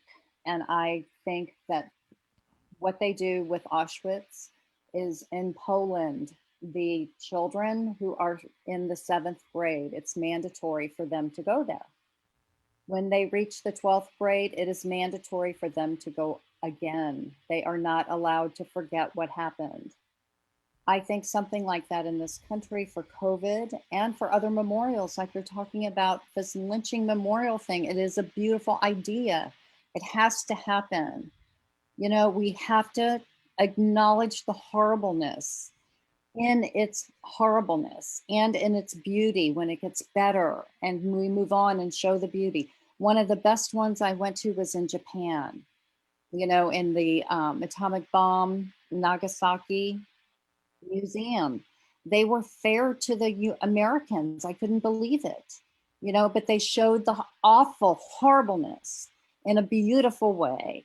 But it was horrible and beautiful at the same time. We can do that, people, but it requires people being honest and gutturally honest. It means showing trucks of bodies frozen, trucks of bodies being held. It means showing people on ventilators in the ICU.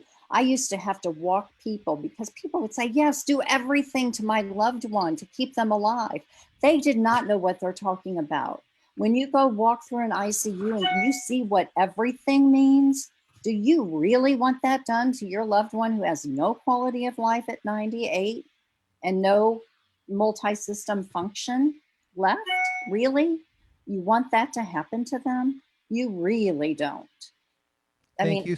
Oh, Linda. That's good. So I will stop, but it's beauty with the horror. And that's the concept that needs to be relayed.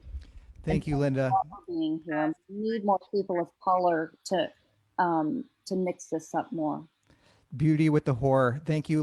Let's end this panel on that. But I also want to bring in, before we close, to actually see the embodiment of what we're talking about. Let's bring Marcos back in to see the progress that we've been making on this beautiful memorial. So look at that. That's been happening during this time together. Marcos, are you there? Yeah, I'm here. And yeah, we've been putting out about 5,000 roses.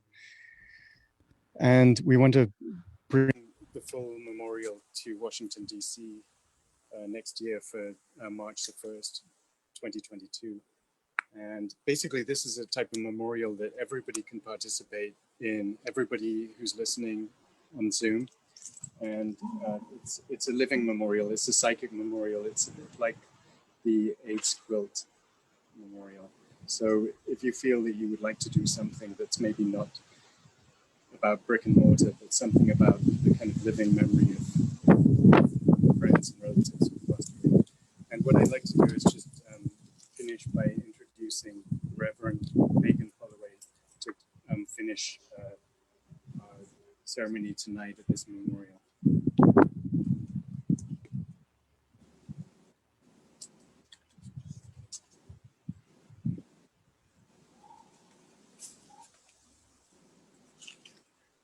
Sorry, distance, miking.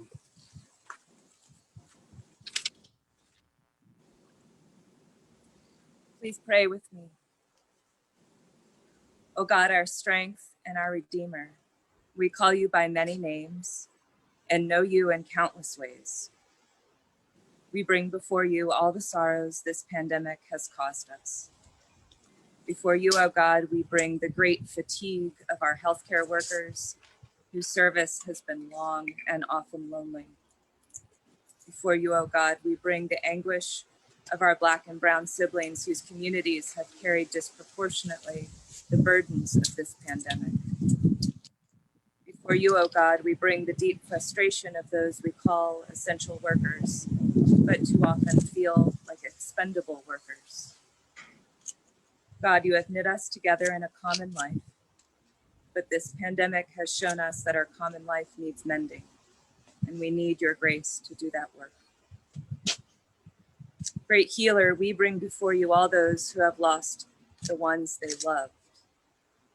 We bring before you how precious they are to us. We bring to you our pain caused by our inability to be with them in their death, to hold their hand and wipe their brow.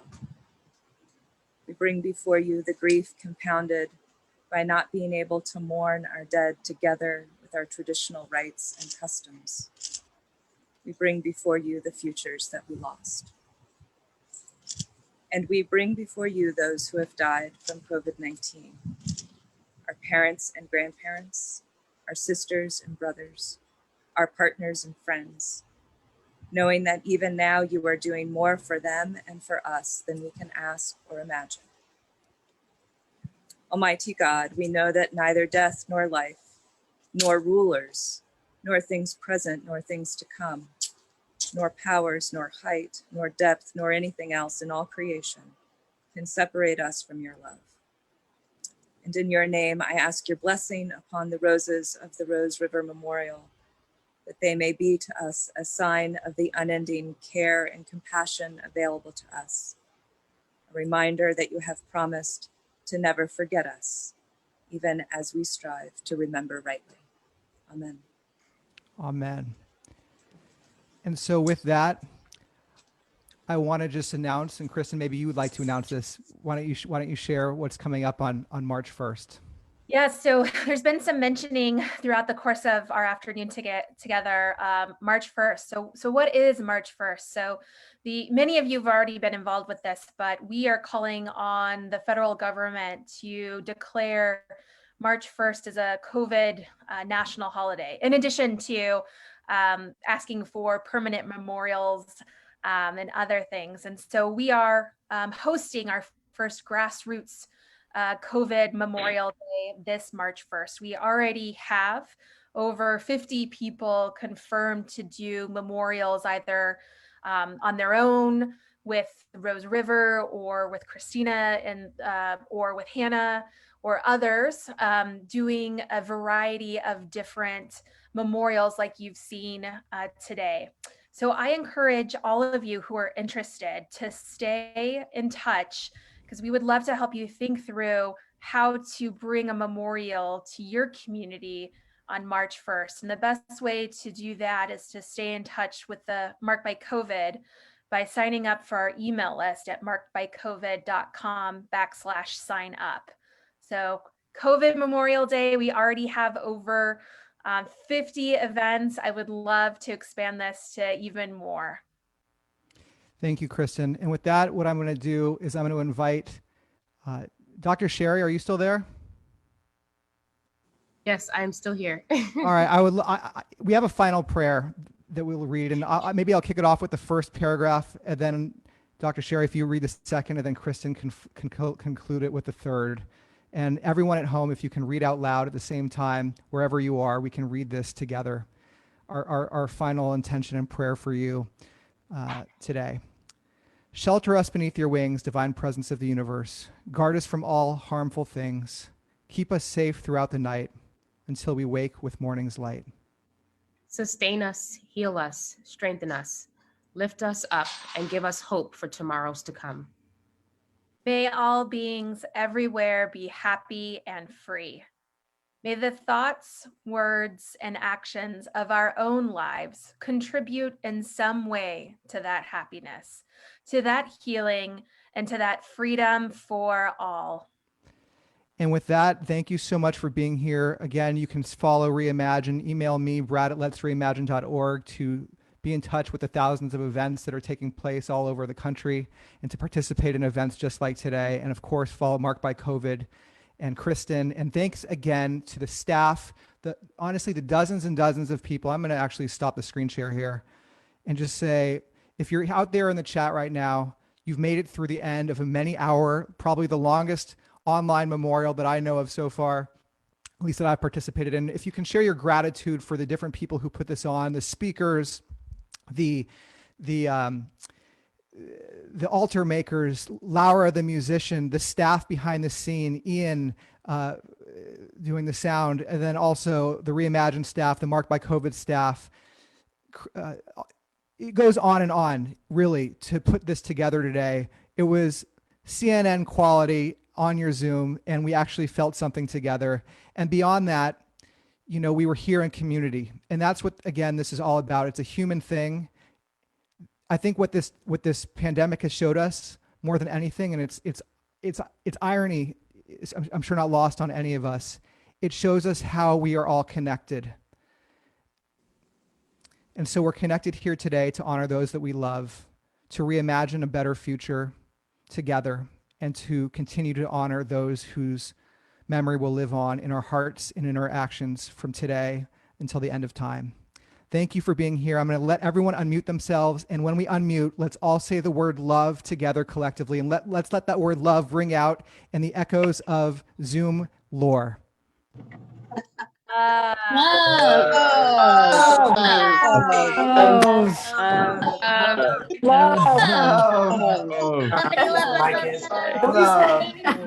love you all. Love you all. Love you all. Thank you, everyone. Thank you. Love you. Love to all. Love. Thank you. I'll send everybody's way. Thank you. Peace and blessings. Thank you. Thank you. Thank you, Brad. Thank you. Thank you. Thank you, bye. Very special. Thank you.